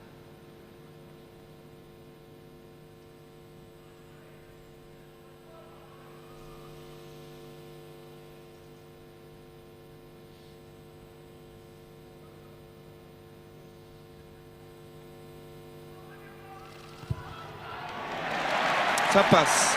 Alors stratégiquement, Fabien, 21 pour l'Irlande, 6 pour l'Écosse, ça peut se comprendre parce que 15 points d'écart, c'est plus de 2 essais transformés. C'est peut-être la raison pour laquelle les Irlandais ont pris cette pénalité. Oui, 2 essais transformés, c'est 7 points. 7 plus 2, 14. 7 fois 2, 14. 7 fois 2, 14. Plus 6. Voilà, ça fait un peu de marge. Quoi. 15 points, voilà. C'est ce qui sépare pour l'instant les Irlandais des Écossais. Ça et fait des un peu de changements. marge. Avec Kelly Brand qui sort, Jim Hamilton également. L'entrée en jeu de Richie Gray et de Johnny Beattie. Le Montpellierin et le Castret, deux joueurs de notre championnat sur la pelouse maintenant. Le renvoi effectué par Duncan Ware. Prise de balle Kearney. Johnny Beattie qui rentre au poste 3e lignel, ce qui n'est pas son poste habituel, c'est un numéro 8. Allez, Stuart Hogg qui va peut-être amorcer un coup, il a envie de jouer. Stuart Hogg il résiste encore à un plaquage, passe après contact. Quelle merveille. Pour Beattie qui s'est fait arracher le ballon au contact, ça joue. Pas en avant. Sur un pas. Oui, s'il peut transmettre sur un pas, c'est fait pour Max Evans. Il va venir se proposer à hauteur. Duncan Taylor. Max Evans au milieu de 3 Irlandais. Libère bien cette balle. Laidlaw, on est dans les 22 mètres de l'équipe d'Irlande. L'Écosse qui accélère un petit peu maintenant avec Wilson mis au sol. Johnny Beattie, on le retrouve à la percussion. Et un gros contest. Il a perdu le ballon. Dan Chuoi. Ça c'est la force des Irlandais. Il a été malade toute la semaine, Johnny Beattie. Peut-être diminué. Mais par contre, cet arrière écossais, quel beau joueur. Un peu esselé dans cette équipe. La casse, Chris Henry. Il a l'air d'être touché au poignet gauche. Il a fait du boulot, Chris Henry. Je peux vous dire, il en a gratté des ballons. Ouais. Là, c'était O'Mahony qui a gratté ce ballon au sol. Pour les Irlandais sur cette action. Ouais, O'Mahony et Chris Henry. Même profil de joueur, ça gratte. Dans la pure tradition. Ouais. Les Irlandais qui déjà évoluent comme ça avec leur province. Et ça va permettre à Jonathan Sexton de dégager le camp des Verts. 21-6, 15 points d'avance. L'Irlande est en train de réussir son entrée dans le tournoi parce qu'avant tout c'est la victoire qui compte, mais dans la manière. Il reste encore 20 minutes. 20 minutes de jeu, peut-être que 20 minutes de jeu, il peut se passer beaucoup de choses dans ce match. Mais c'est vrai qu'on attend un peu plus, notamment sur l'intensité et la qualité du jeu proposé. Quand on a vu les 2 matchs d'hier, on espérait autant aujourd'hui. Tonnerre a bien dévié. Action maintenant au grand large. Il était bien monté, coupé les extérieurs. Là en pointe Max Evans. Ils défendent bien les Écossais derrière. Ils défendent très très bien. Sexton, on le retrouve avec O'Mahony, la redoublée, c'est du grand classique. Marshall maintenant qui est venu se proposer. Retour intérieur sur Andrew Trimble, stoppé net. Toujours dans le camp irlandais, la libération.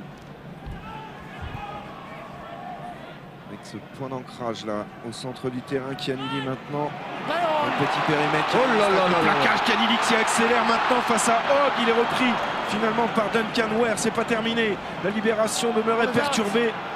Superbe action défensive du demi-ouverture là écossais qui a retardé un petit peu le mouvement irlandais qui se poursuit maintenant avec Jimmy Sleep. Et Hogg aussi, Hogg qui s'est sacrifié sur le plaquage. Kianili au prêt avec Dan Chuoi. Obligé de déblayer ce ballon, du coup il sera pas là pour libérer. Mike Ross maintenant. Il fait arracher le ballon. Il n'a pas dit le ballon, Ross. Il est bon à jouer. Monsieur Joubert aux Écossais. Beattie a pu servir Ryan Wilson. Laidlaw. Derrière. Duncan Ware il va attaquer un petit peu la ligne. Longue passe sautée pour Max Evans. Max Evans qui accélère, qui prend l'intérieur. Oh, s'il peut passer dans la chute, il n'y est pas parvenu. On est revenu légèrement dans le camp irlandais, mais il n'y a personne pour libérer ce ballon. Sauf que Jonathan Sexton est passé par le côté. C'est interdit. Ils auraient pu l'éjecter plus vite, ce ballon, les Écossais, sur cette offensive. Duncan Ware est venu se positionner en soutien alors qu'il aurait pu jouer le rôle de 9. Voilà, là il peut jouer le rôle de 9, il peut l'extraire ce ballon, il attend. Je ne sais pas ce qu'il attend. Et Sexton qui a considéré que le ballon était jouable, sorti, ce qui n'était pas vrai, et pénalisé. En tout cas, c'est M. Joubert qui en a décidé ainsi. Et du coup, ce sera une touche sur la ligne des 40 mètres dans le camp écossais. On revoit ici la belle échappée belle de Kennedy. C'est un très très bon pilier gauche. Dynamique, solide. Gray a dévié ce ballon en touche au centre du terrain. La percussion de Duncan Taylor. Wilson avec Dunbar qui a explosé là au contact face à Marshall son vis-à-vis. C'est un nouveau ballon de récupération négocié pour les Irlandais. Il y a mieux à faire. Dommage. Extérieur du pied d'Odriscoll. Hogg il va la jouer. Regardez ça, il va la jouer. Il nous régale. Le chic-chac. Il nous régale. C'est un magicien. Ouais. Il casse à chaque fois 2-3 plaquages et pourtant il n'est pas aidé, je peux vous dire. Et il n'a qu'à 21 ans, Stuart Hogg. Il passe après contact de Wilson. Ça s'appelle du talent, tout simplement. Laidlaw avec Duncan Ware qui attaque la ligne d'avantage. Là maintenant, il lance ses centres qui rebondissent un peu sur la défense. À l'image de Duncan Taylor. Laidlaw dans le fermé pour Richie Gray. Tout de suite mise au sol. Laidlaw choisit le petit côté. Avec la percussion de Dickinson, je crois. Sur la ligne médiane. Johnny Beattie vient se proposer face à Jamie Islip. Laidlaw. Pas aidé là sur ce déblayage. Max Evans a pu créer une brèche ici avec la balle portée par Swinson. Lamont auprès et par Tonnerre. Laidlaw pour Denton maintenant. Il a le soutien de Wilson. Denton mais il préfère aller au sol. Laidlaw, vous voyez dans les troisième, quatrième temps de jeu, on ne sait plus quoi faire. Petit coup de pied rasant en couverture. Il y a Kearney qui va sortir hors des limites du terrain. L'attitude de Laidlaw sur cette action, elle est vraiment le symbole de cette équipe écossaise cet après-midi. Un petit peu perdue dès que les temps de jeu s'accumulent. Et une équipe aussi qui s'épuise. Elle tient le ballon, elle fait des temps de jeu, mais elle s'épuise physiquement. C'est difficile quand on n'avance pas, quand sur les plaquages on rebondit, quand on ne casse pas la défense, alors on s'épuise sur la largeur. Les Écossais ont du mal à trouver des solutions. Alors j'ai la deuxième question du jour pour gagner 15 000 €. Fabien, elle est encore plus facile que la première. Voyons. Dites-nous à cet instant du match quel est le score. Vous envoyez directement votre réponse par SMS au 7 21 21. C'est par téléphone au 36 32. C'est Cédric Baudou qui fait les questions. C'est Cédric Baudou qui fait les questions. Aujourd'hui il est chaud. Il est bouillant. La sortie de Mike Ross, côté irlandais. Kennedy lui est toujours sur le terrain, tout comme Rory Best. C'était la pause ravitaillement. L'entrée en jeu de Martin Moore à la place de Mike Ross, pilier du Leinster. Très jeune joueur de 22 ans. On retrouve Rosford au lancer pour les Écossais. C'est le moment de revenir dans ce match. Si l'Écosse veut faire un coup cet après-midi, il va falloir inscrire un essai dans les 2 minutes qui arrivent. Fond d'alignement et un ballon récupéré sur cette déviation par Devin Tonnerre. C'était préparé à l'avance, mais la défense était vigilante. C'était une déviation dans le centre de l'alignement, en espérant qu'il y ait une cassure. Il n'y avait pas de cassure. Les Irlandais avaient été vigilants, étaient restés vigilants. Et c'est une munition perdue, une de plus par les Écossais. Jack McGrath rentre à son tour et remplace Chianini qui avait été touché au cours de la première période. Il a tenu son rang malgré tout. Auteur d'une belle percée. Il y a quelques minutes. Lancé Rosford à nouveau. Costaud mêlé, actif. C'est un tout bon. Hein. Tout bon. Fond d'alignement, déviation Wilson pour Laidlaw qui va combiner maintenant avec Lamont qui est venu se proposer. Le relais de Swinson dans l'axe. On arrive sur la ligne des 40 mètres et c'est dans cette zone que ça se complique après pour l'Écosse. Sur le troisième temps, voilà, on n'est pas bien organisé. C'est lent. Prend les ballons arrêtés et du coup Denton a toutes les peines du monde à franchir. Laidlaw pour Duncan Ware, le renversement en sous-nombre, obligé de se débarrasser du ballon au pied, même si c'est une bonne touche trouvée à hauteur de la ligne des 5 mètres, mais ça sent un petit peu l'impuissance. Ouais. Ils ont décidé de porter le ballon un peu moins, de le déposer un peu plus dans le troisième rideau, deuxième rideau pour essayer d'avancer, moins s'épuiser sur les zones d'affrontement, alterner un peu plus. Mais il redonne la possession aux Irlandais qui gèrent tranquillement cette fin de match. Entrée en jeu de Matt Scott à la place de Duncan Taylor. Dans les rangs écossais. Tonnerre encore une fois sollicité dans les airs. Capte parfaitement ce ballon. Il faut l'utiliser. Joue au pied haut, joue au pied haut. De pression. Normalement il a 5 secondes dans rien pour l'utiliser. Voilà. Après les consignes de M. Joubert. Très bien tapé. Passion Tribble, il est... c'est un coup de billard à 3 bandes qui revient dans les bras de Hogg et Evans s'il peut transmettre et là intelligemment. Ryan O'Riscoll est venu fermer les options de jeu aux Écossais. Et un ballon récupéré maintenant par l'Irlande. C'est le ballon sort vite pour les Irlandais, il n'y a pas de couverture. Murray dans le dos, il l'a bien vu. Ce ballon contré va revenir dans les bras de Trimble à la lutte maintenant avec Richie Gray. Murray. avec son pilier Moore qui vient d'entrer en jeu. Murray à nouveau dans le sens pour Sexton qui veut attaquer la ligne. Il a pu servir Turner. La bonne anticipation ici de Matt Scott qui vient d'entrer lui aussi.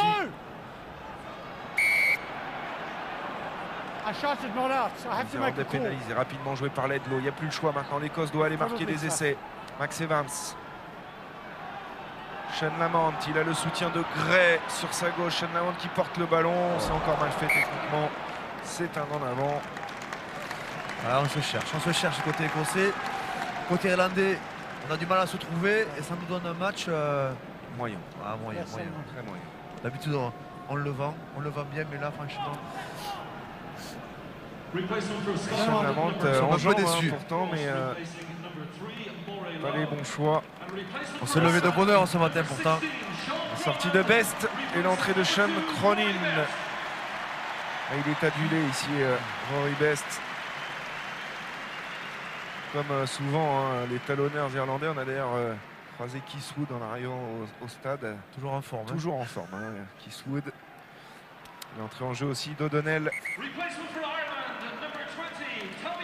D'ailleurs, pour O'Mahony qui a fait une belle partie. D'ailleurs, il nous a fait une annonce. Oui, très surprenante. Vous avez une explication rationnelle, mais Eddie O'Sullivan, l'ancien sélectionneur de cette équipe d'Irlande, cherche du travail. Cherche un club, et notamment en France. Il nous a fait savoir que s'il y avait un club de première division ou deuxième division qui était intéressé, il était partant. C'est vrai qu'en Irlande, il n'y a pas beaucoup d'équipes à entraîner. Vous avez l'équipe nationale et ensuite vous avez 4 provinces. 4 provinces professionnelles, le reste, c'est les collèges ou l'université. Ou Pôle emploi, comme c'est le cas pour l'instant pour Eddie O'Sullivan qui cherche une place peut-être dans notre top 14 ou alors même en Pro D2. Avantage en cours pour les Irlandais sur cette défense illicite de Duncan Ware.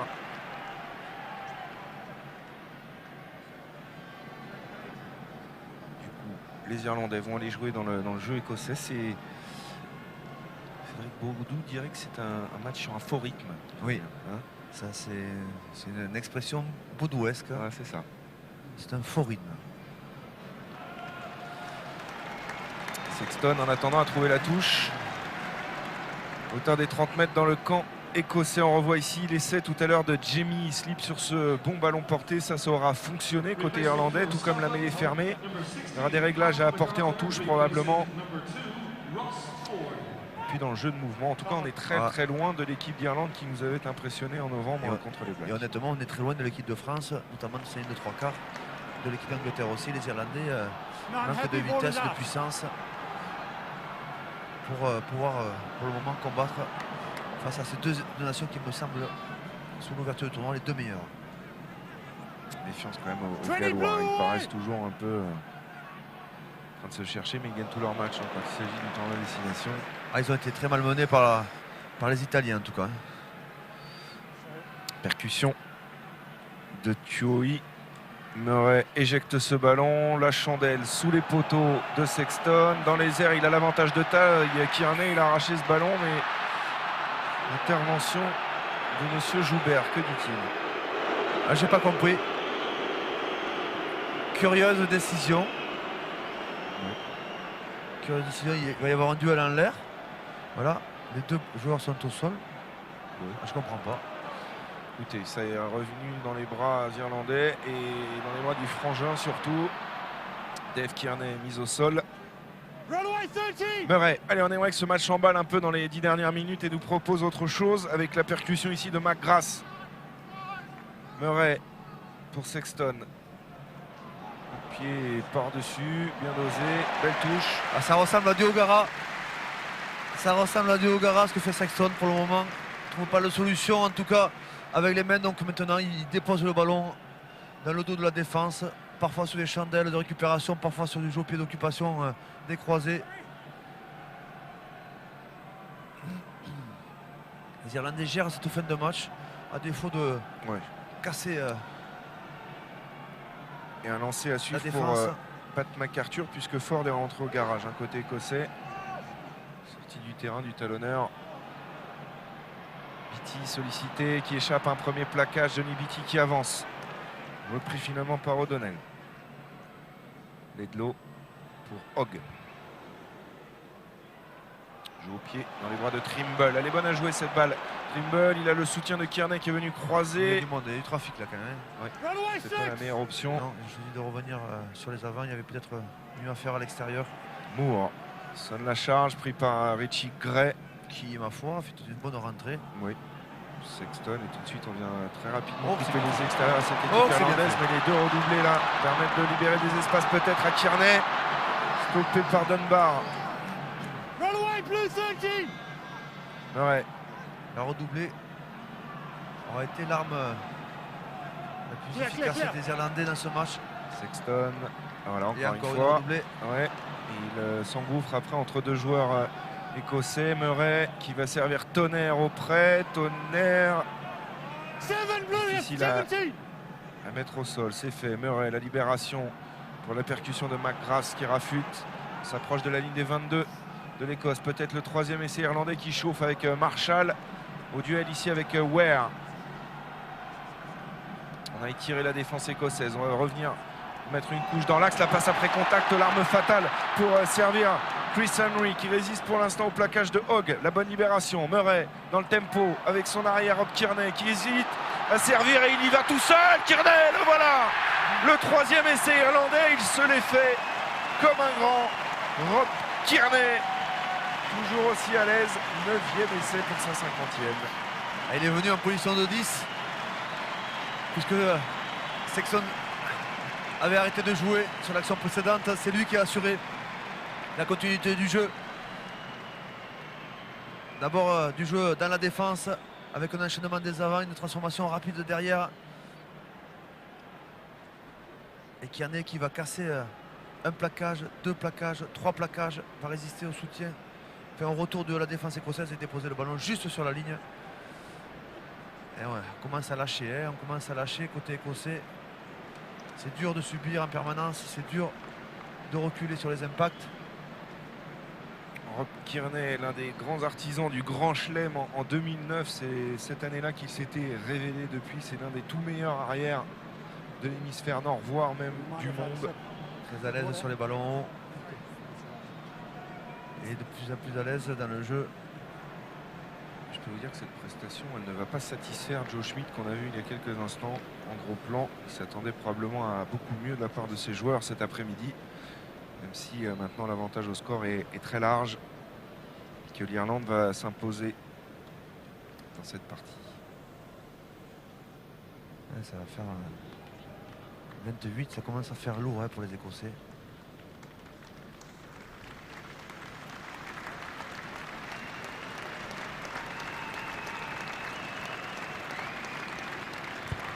Ça passe pour Sexton, 28-6. Vous avez entendu quelques applaudissements, peut-être pour saluer la sortie de Monsieur Brian O'Driscoll qui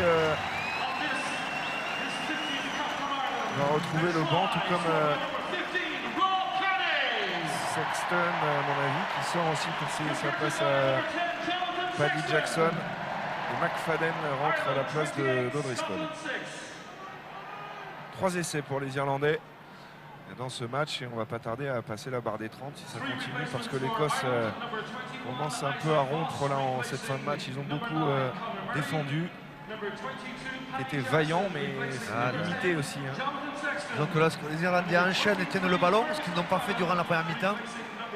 Les Écossais n'ont pas de solution pour arrêter les offensives et encaisser les points. Isaac Boss est rentré à la mêlée aussi à la place de Connor. On a l'impression que le coaching des Irlandais a apporté dans cette deuxième partie de deuxième mi-temps beaucoup plus de vitesse, beaucoup plus de tonus, beaucoup plus de cohérence dans leur jeu. La vague des changements se poursuit avec un joueur que vous connaissez. Fabien, vous l'avez rencontré justement quand vous étiez allé en Ulster. Ouais, il n'est pas sur la feuille de match. Il n'est pas sur la feuille de match.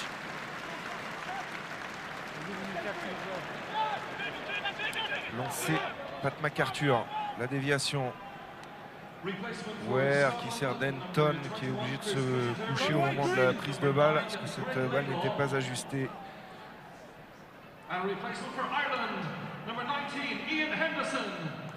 Cusiter qui est rentré à la place de Letlow. On a vidé le banc à côté irlandais, il n'y a plus personne et l'Écossais il ne doit pas rester grand monde non plus. Ce jeune sur une ligne qui s'appelle Henderson. Yann Anderson. Très jeune, très jeune. Qui est remplaçant en Ulster. Régulièrement dans le groupe, mais remplaçant une équipe. Turnover. Ouais. Et les Écossais même pénalisés par Monsieur Joubert. Ils auront souffert dans ces zones-là. Ouais, et puis ça devient de plus en plus difficile pour eux. Ils arrivaient quand même à enchaîner, à mettre du danger. Mais là, depuis 20 minutes, c'est rapidement des ballons rendus au pied ou des ballons perdus sur la possession avec des turnovers ou des pénalités. Et le score enfle dangereusement. Et on va voir à l'œuvre dans ces 5 dernières minutes le jeune ouvreur Paddy Jackson, 3 fois titulaire l'an dernier lors du tournoi. Un joueur qui avait... on a joué aussi avec l'Ulster. Ouais, montré de belles aptitudes. On trouve beaucoup de joueurs de l'Ulster là dans cette équipe qui termine ce match. Et c'est pour l'instant la province qui domine le rugby européen. Lancé Sean Cronin. Les Champs irlandais pour la première fois entonnés par le public de l'Aviva qui s'est aussi un petit peu endormi au fil de ce match. Et il est tombé dans le camp écossais. Bon déblayage de Jamie Islip pour la libération à venir d'Isaac Boss pour Jackson. Fergus McFadden pour son premier ballon d'attaque. Il est allé défier les centres écossais. Il est allé un peu trop loin. Isolé de son soutien, il est pénalisé. Il a chargé sur le coup Alex Dunbar. Il s'est sacrifié parce que quand tu es mené 28 à 6 et que tu viens encore contester des ballons, c'est courageux de sa part. Ouais. Et ce tournoi ne commence pas de la meilleure des façons pour les Écossais qui la semaine prochaine se déplaceront à Twickenham pour la Calcutta Cup. Vu ce qui s'est passé hier soir au Stade de France, ils vont être reçus comme il se doit à Twickenham. Ça sent pas bon pour l'Écosse. Malheureusement, comme chaque année, les tournois se suivent et s'enchaînent et se ressemblent. Vous avez fini devant nous quand même. Sur cette action, il a pris l'épaule de Tuoi. Le plaquage à 2, c'est aussi une des forces des Irlandais. Ouais, c'est bien fait. Ils sont costauds, mettent les mains sur le ballon, empêchent d'enchaîner. Et de jolies phases de collision. Les joueurs sont généreux, donnent tout ce qu'ils ont. Ils vont au bout de leur limite, à l'image de Wilson qui a vraiment toutes les peines du monde à retrouver sa place pour qu'on puisse disputer cette touche. Lancé pour Pat McArthur, très jeune talonneur aussi qui découvre le temps de la destination. Pas droit, lancé pas droit. Ça a été aussi très récurrent cet après-midi. Dans les deux camps d'ailleurs. Jamie Islip, homme du match. C'est pas vous qui avez voté, Fabien. Non. Il a fait son match. Comme toujours. Ouais, c'est vrai que il y a un Écossais aussi qui, comme toujours, pourrait être l'homme du match. Malheureusement, c'est l'équipe qui ne gagne pas. C'est l'arrière Hogg qui n'avait pas grand-chose, fait beaucoup. C'est vrai. Introduction Boss. 2 minutes 30 encore à jouer dans cette partie. L'Irlande va s'imposer pour son entrée dans le tournoi. Il est écroulé. Avant de recevoir le Pays de Galles la semaine prochaine. Ça, c'est un match qui promet. Ça nous avait donné un match fantastique il y a 2 ans ici. Il faudra élever le niveau de jeu parce que sur ce qu'ils ont proposé cet après-midi. Bon, il termine avec 30 points quand même. Oui. Et le public qui s'impatiente un petit peu. C'est rare de sentir un public de la Viva comme ça. Oui, il y a même certains autre chose. Supporters qui quittent déjà l'enceinte de la Viva Stadium. Allez, introduction Boss. Et bonne mêlée écossaise. Dans les pieds de Jamie Islip, ce ballon qui temporise avant de le libérer. Boss pour Paddy Jackson. Bien pris ici par Cussiter. Il a tenté de faire l'intérieur sur son crochet, mais il l'a déclenché trop tard. Cussiter, elle était sur lui. La percussion ici de Tony O'Donnell sur la ligne des 40 mètres dans le camp Cette équipe d'Irlande, avantage en cours. C'est mis à la faute Dunbar.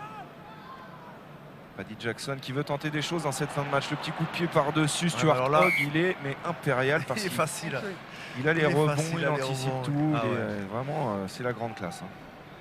Il faut faire attention, les jeux au pied par-dessus avec un arrière comme ça en couverture. Ça peut coûter cher. D'ailleurs, les Italiens s'en souviennent, je crois que c'était l'an dernier. Il avait collé une interception de 90 mètres. Paddy Jackson pour occuper le camp écossais. Alors que le speaker du stade annonce l'homme du match, Jamie Islip. Troisième ligne centre de cette équipe irlandaise, 61e sélection cet après-midi. Indéboulonnable, titulaire chez les Lions britanniques. Là aussi une référence à son poste. Une dernière touche probablement à négocier pour les Irlandais et Sean Cronin. Touche encore une fois des problèmes sur les lancers, mais si le ballon a été sécurisé dans un deuxième temps par Jackson, les Irlandais qui travaillent maintenant dans l'axe sur cette dernière action. Libération en boss pour Cronin à nouveau.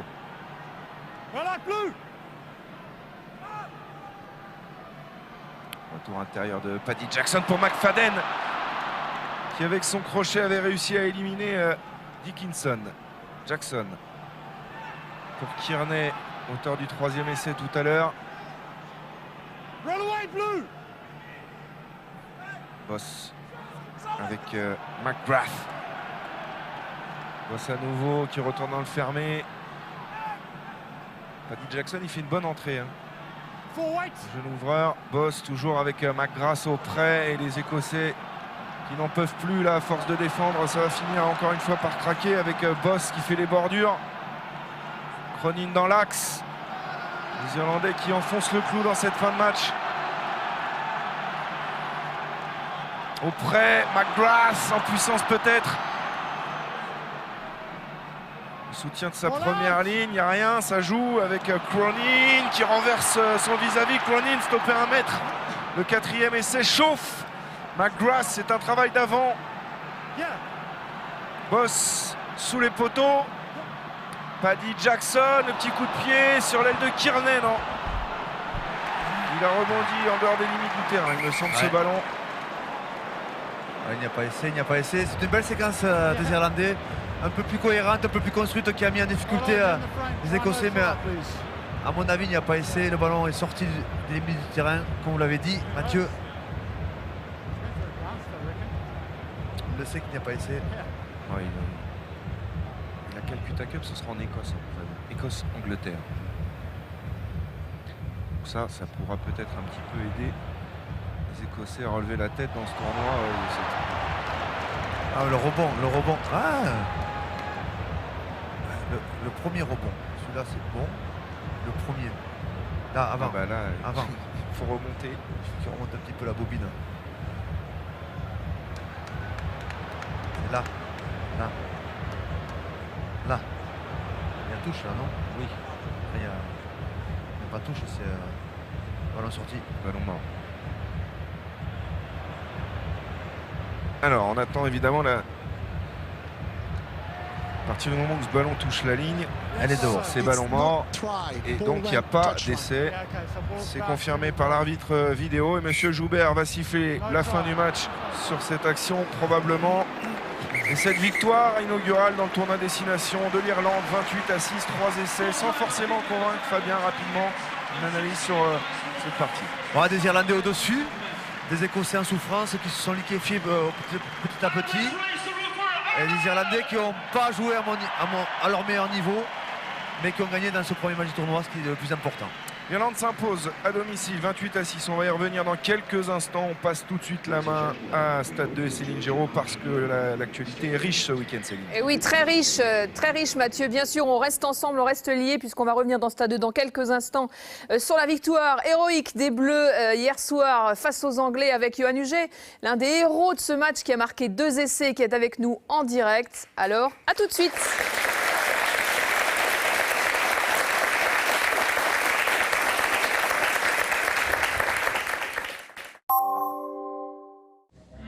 Fier de partager les valeurs du rugby sur France 2 avec BMW. Le rugby avec Ryobi. outils de bricolage et de jardinage. Le geste pro. Le rugby sur France 2. Avec Gélimat, matériaux et bricolage.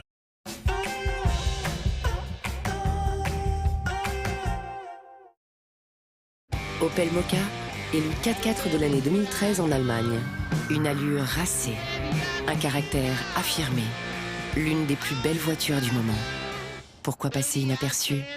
Opel Mokka, à partir de 16 990 €.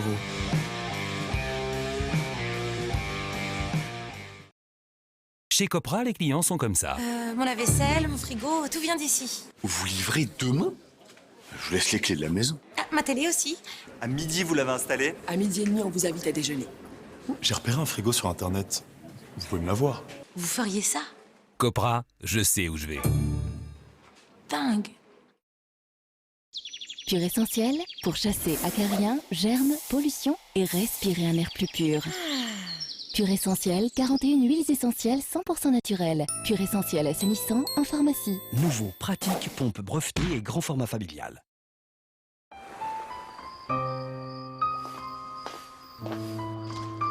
Regarde, tu peux faire un vœu. C'est fait.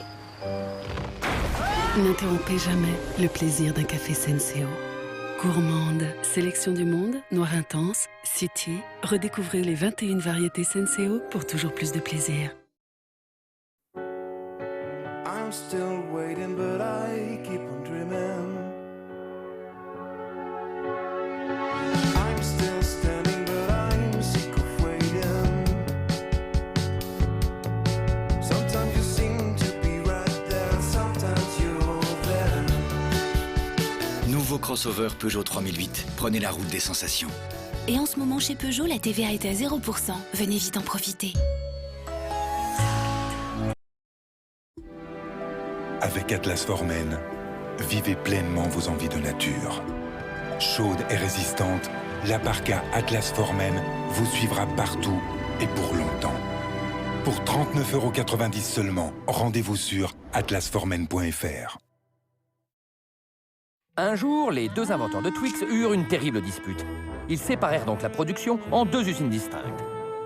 Chez Twix gauche, on coule le caramel sur le biscuit. Chez Twix droit, on le nappe. À gauche, on enrobe le Twix de chocolat. À droite, on le recouvre. Aujourd'hui, ils ne partagent plus rien sauf un emballage et une allée. Goûtez les deux et faites votre choix. Pour garder les cheveux forts, Pétrolane, le shampoing numéro 1 des hommes. Sa formule haute performance fortifie chaque cheveu dès la racine. C'est prouvé. Découvrez les shampoings Pétrolane. Pétrolane contre les pellicules tenaces. Et on peut économiser jusqu'à 60% en 4 clics. Tu comprends? Ah ouais, ça fait 15% par clic. Ouais, on peut voir les choses comme ça. Envoimoincher.com, le site qui vous fait économiser jusqu'à 60% sur vos envois de colis chez les meilleurs transporteurs. Envoimoincher.com. Avec les salibroyeurs SFA, tu installes tes toilettes ici, aussi simplement que ça. Une arrivée d'eau, tu raccordes, tu branches et c'est tout. SFA, c'est facile. On fait du sport ensemble. Du sport élec. Free Action, l'électromusculation tactile sans fil de Sport Elec. Musclez-vous. Ronaldo contre Rafael Nadal. Nous sommes la compétition à chaque instant. We are poker.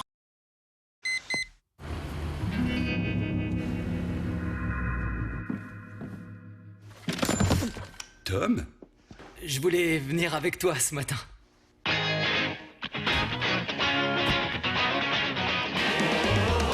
Nouvelle Seat Leon ST. Plus de place pour vos envies.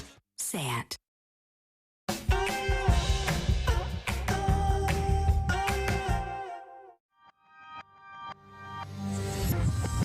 Demi-finale de la Coupe de la Ligue.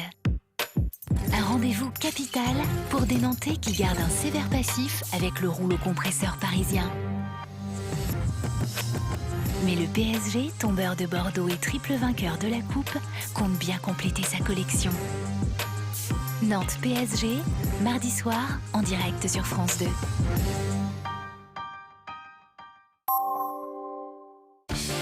Retrouvez la Coupe de la Ligue sur France 2 avec Point P.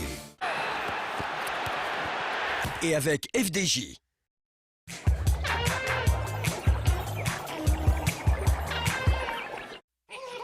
Pour bien grandir, Ne mange pas trop gras, trop salé, trop sucré.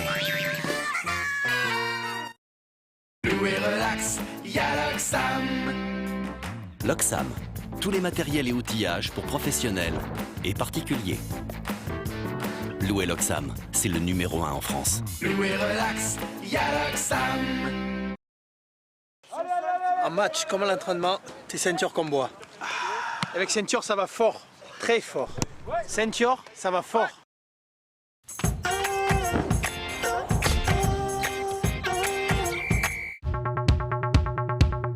Alors Jean-René, est-ce qu'on est prêt? Tous les jours, du 7 au 23 février, vivez les Jeux Olympiques de Sotchi en intégralité sur France Télévisions. Allez, en voiture!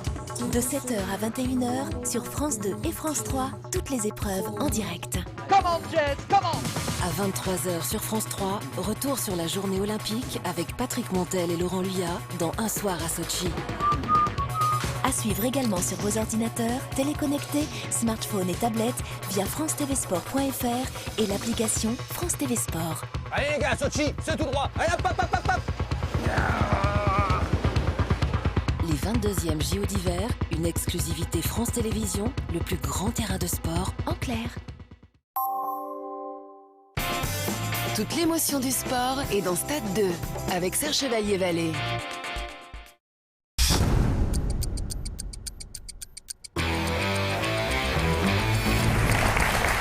Bonsoir à toutes et à tous, c'est Stade 2, ravi de vous retrouver. On est en direct et en public avec Patrick Montel, Philippe Lafont, Emmanuel Lefort et Johan Huget.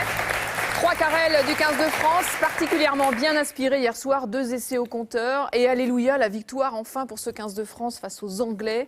26-24, la délivrance pour vous, j'imagine. Exactement, après une année 2013 compliquée, et on va dire qu'on démarre très très bien cette année 2014. On en reparle et on va voir les temps forts de ce match dans quelques instants. En attendant, je vous rappelle que sur les réseaux sociaux, Facebook, Twitter, on attend vos réactions avec le mot dièse Stade 2. Et puis la question, Stade 2, France TV Sport ce soir. Ce n'est pas du rugby, mais c'est de l'athlétisme. Est-ce que Renaud Lavie, le nid, battra le record du monde de Saïd Bouka cette année? C'est à vous de le dire, en tout cas sur francetvsport.fr. Moi je dis oui. Et Renaud Lavilloni sera avec nous en direct dans quelques minutes aussi pour évoquer ce record avec nous. Et bien sûr, on pourra réagir avec lui. En attendant, il y avait un match du tournoi Destination cet après-midi. C'était Irlande-Écosse. Et on va retourner tout de suite retrouver Mathieu Lartaud et Fabien Galtier. Bonsoir les garçons. Alors, l'Irlande était favorite et elle a assuré son statut de favori. Oui, mais c'était pas le plus beau match du week-end. Loin de là, on attendait beaucoup de cette équipe d'Irlande qui avait réalisé de belles prestations au mois de novembre, notamment un match fantastique ici contre les All Blacks. Et aujourd'hui, Fabien, ça a mis du temps à se mettre en place, même s'il y a eu cet essai en fin de première période d'Andrew Trimble. Les Irlandais n'ont pas totalement maîtrisé leur sujet aujourd'hui. C'est un match moyen, beaucoup de ballons tombés, des enchaînements difficiles à concrétiser. Mais petit à petit, les Irlandais ont pris le dessus et sur la fin, ils ont quand même bien dominé les Écossais qui m'ont semblé un peu faibles aujourd'hui. L'Irlande a bâti son succès sur ses points forts, les ballons portés, la mêlée, les bases de ce jeu finalement. L'affrontement direct, les zones de contest sur les zones de plaquage, le jeu au pied, les bases du rugby, mais j'attendais autre chose d'eux, notamment un peu plus de construction dans le jeu offensif, et pour le moment les Irlandais nous ont laissé sur notre faim. 3 essais dans ce match avec le dernier essai de Rob Kearney, l'arrière irlandais, l'une des individualités très fortes de cette équipe. Victoire 28-6, une équipe qui était privée de son capitaine Paul O'Connell. L'information vient juste de tomber, il aurait été victime d'une infection pulmonaire avant ce match. Ça a peut-être un petit peu déstabilisé les Irlandais. En tout cas ici on nous parle beaucoup plus de la victoire des Français hier soir face à l'Angleterre. Et pour vous donner un petit peu le sentiment qui habite les Irlandais et des Anglais qu'on a croisés aussi, c'est que Gaël Fickou hier a privé une équipe d'Angleterre que l'on a jugée plus convaincante que l'équipe de France. Donc la thèse du hold-up est accréditée ici, en tout cas en Irlande, Céline. Merci Mathieu et Fabien. On va poser la question dans quelques instants, de savoir s'il y a eu hold-up ou pas. En attendant, avant de vous entendre justement, Johan, on va revenir sur le scénario de ce match. Ça a été un match incroyable, Philippe, vous y étiez. À finish, vous vous souvenez, on a tous vibré très fort. Alors il y a eu du courage, il y a eu de l'envie, il y a eu aussi beaucoup de chance avec des rebonds qu'on va qualifier malicieux. Alors après une année 2013, peut-on déjà parler de résurrection ?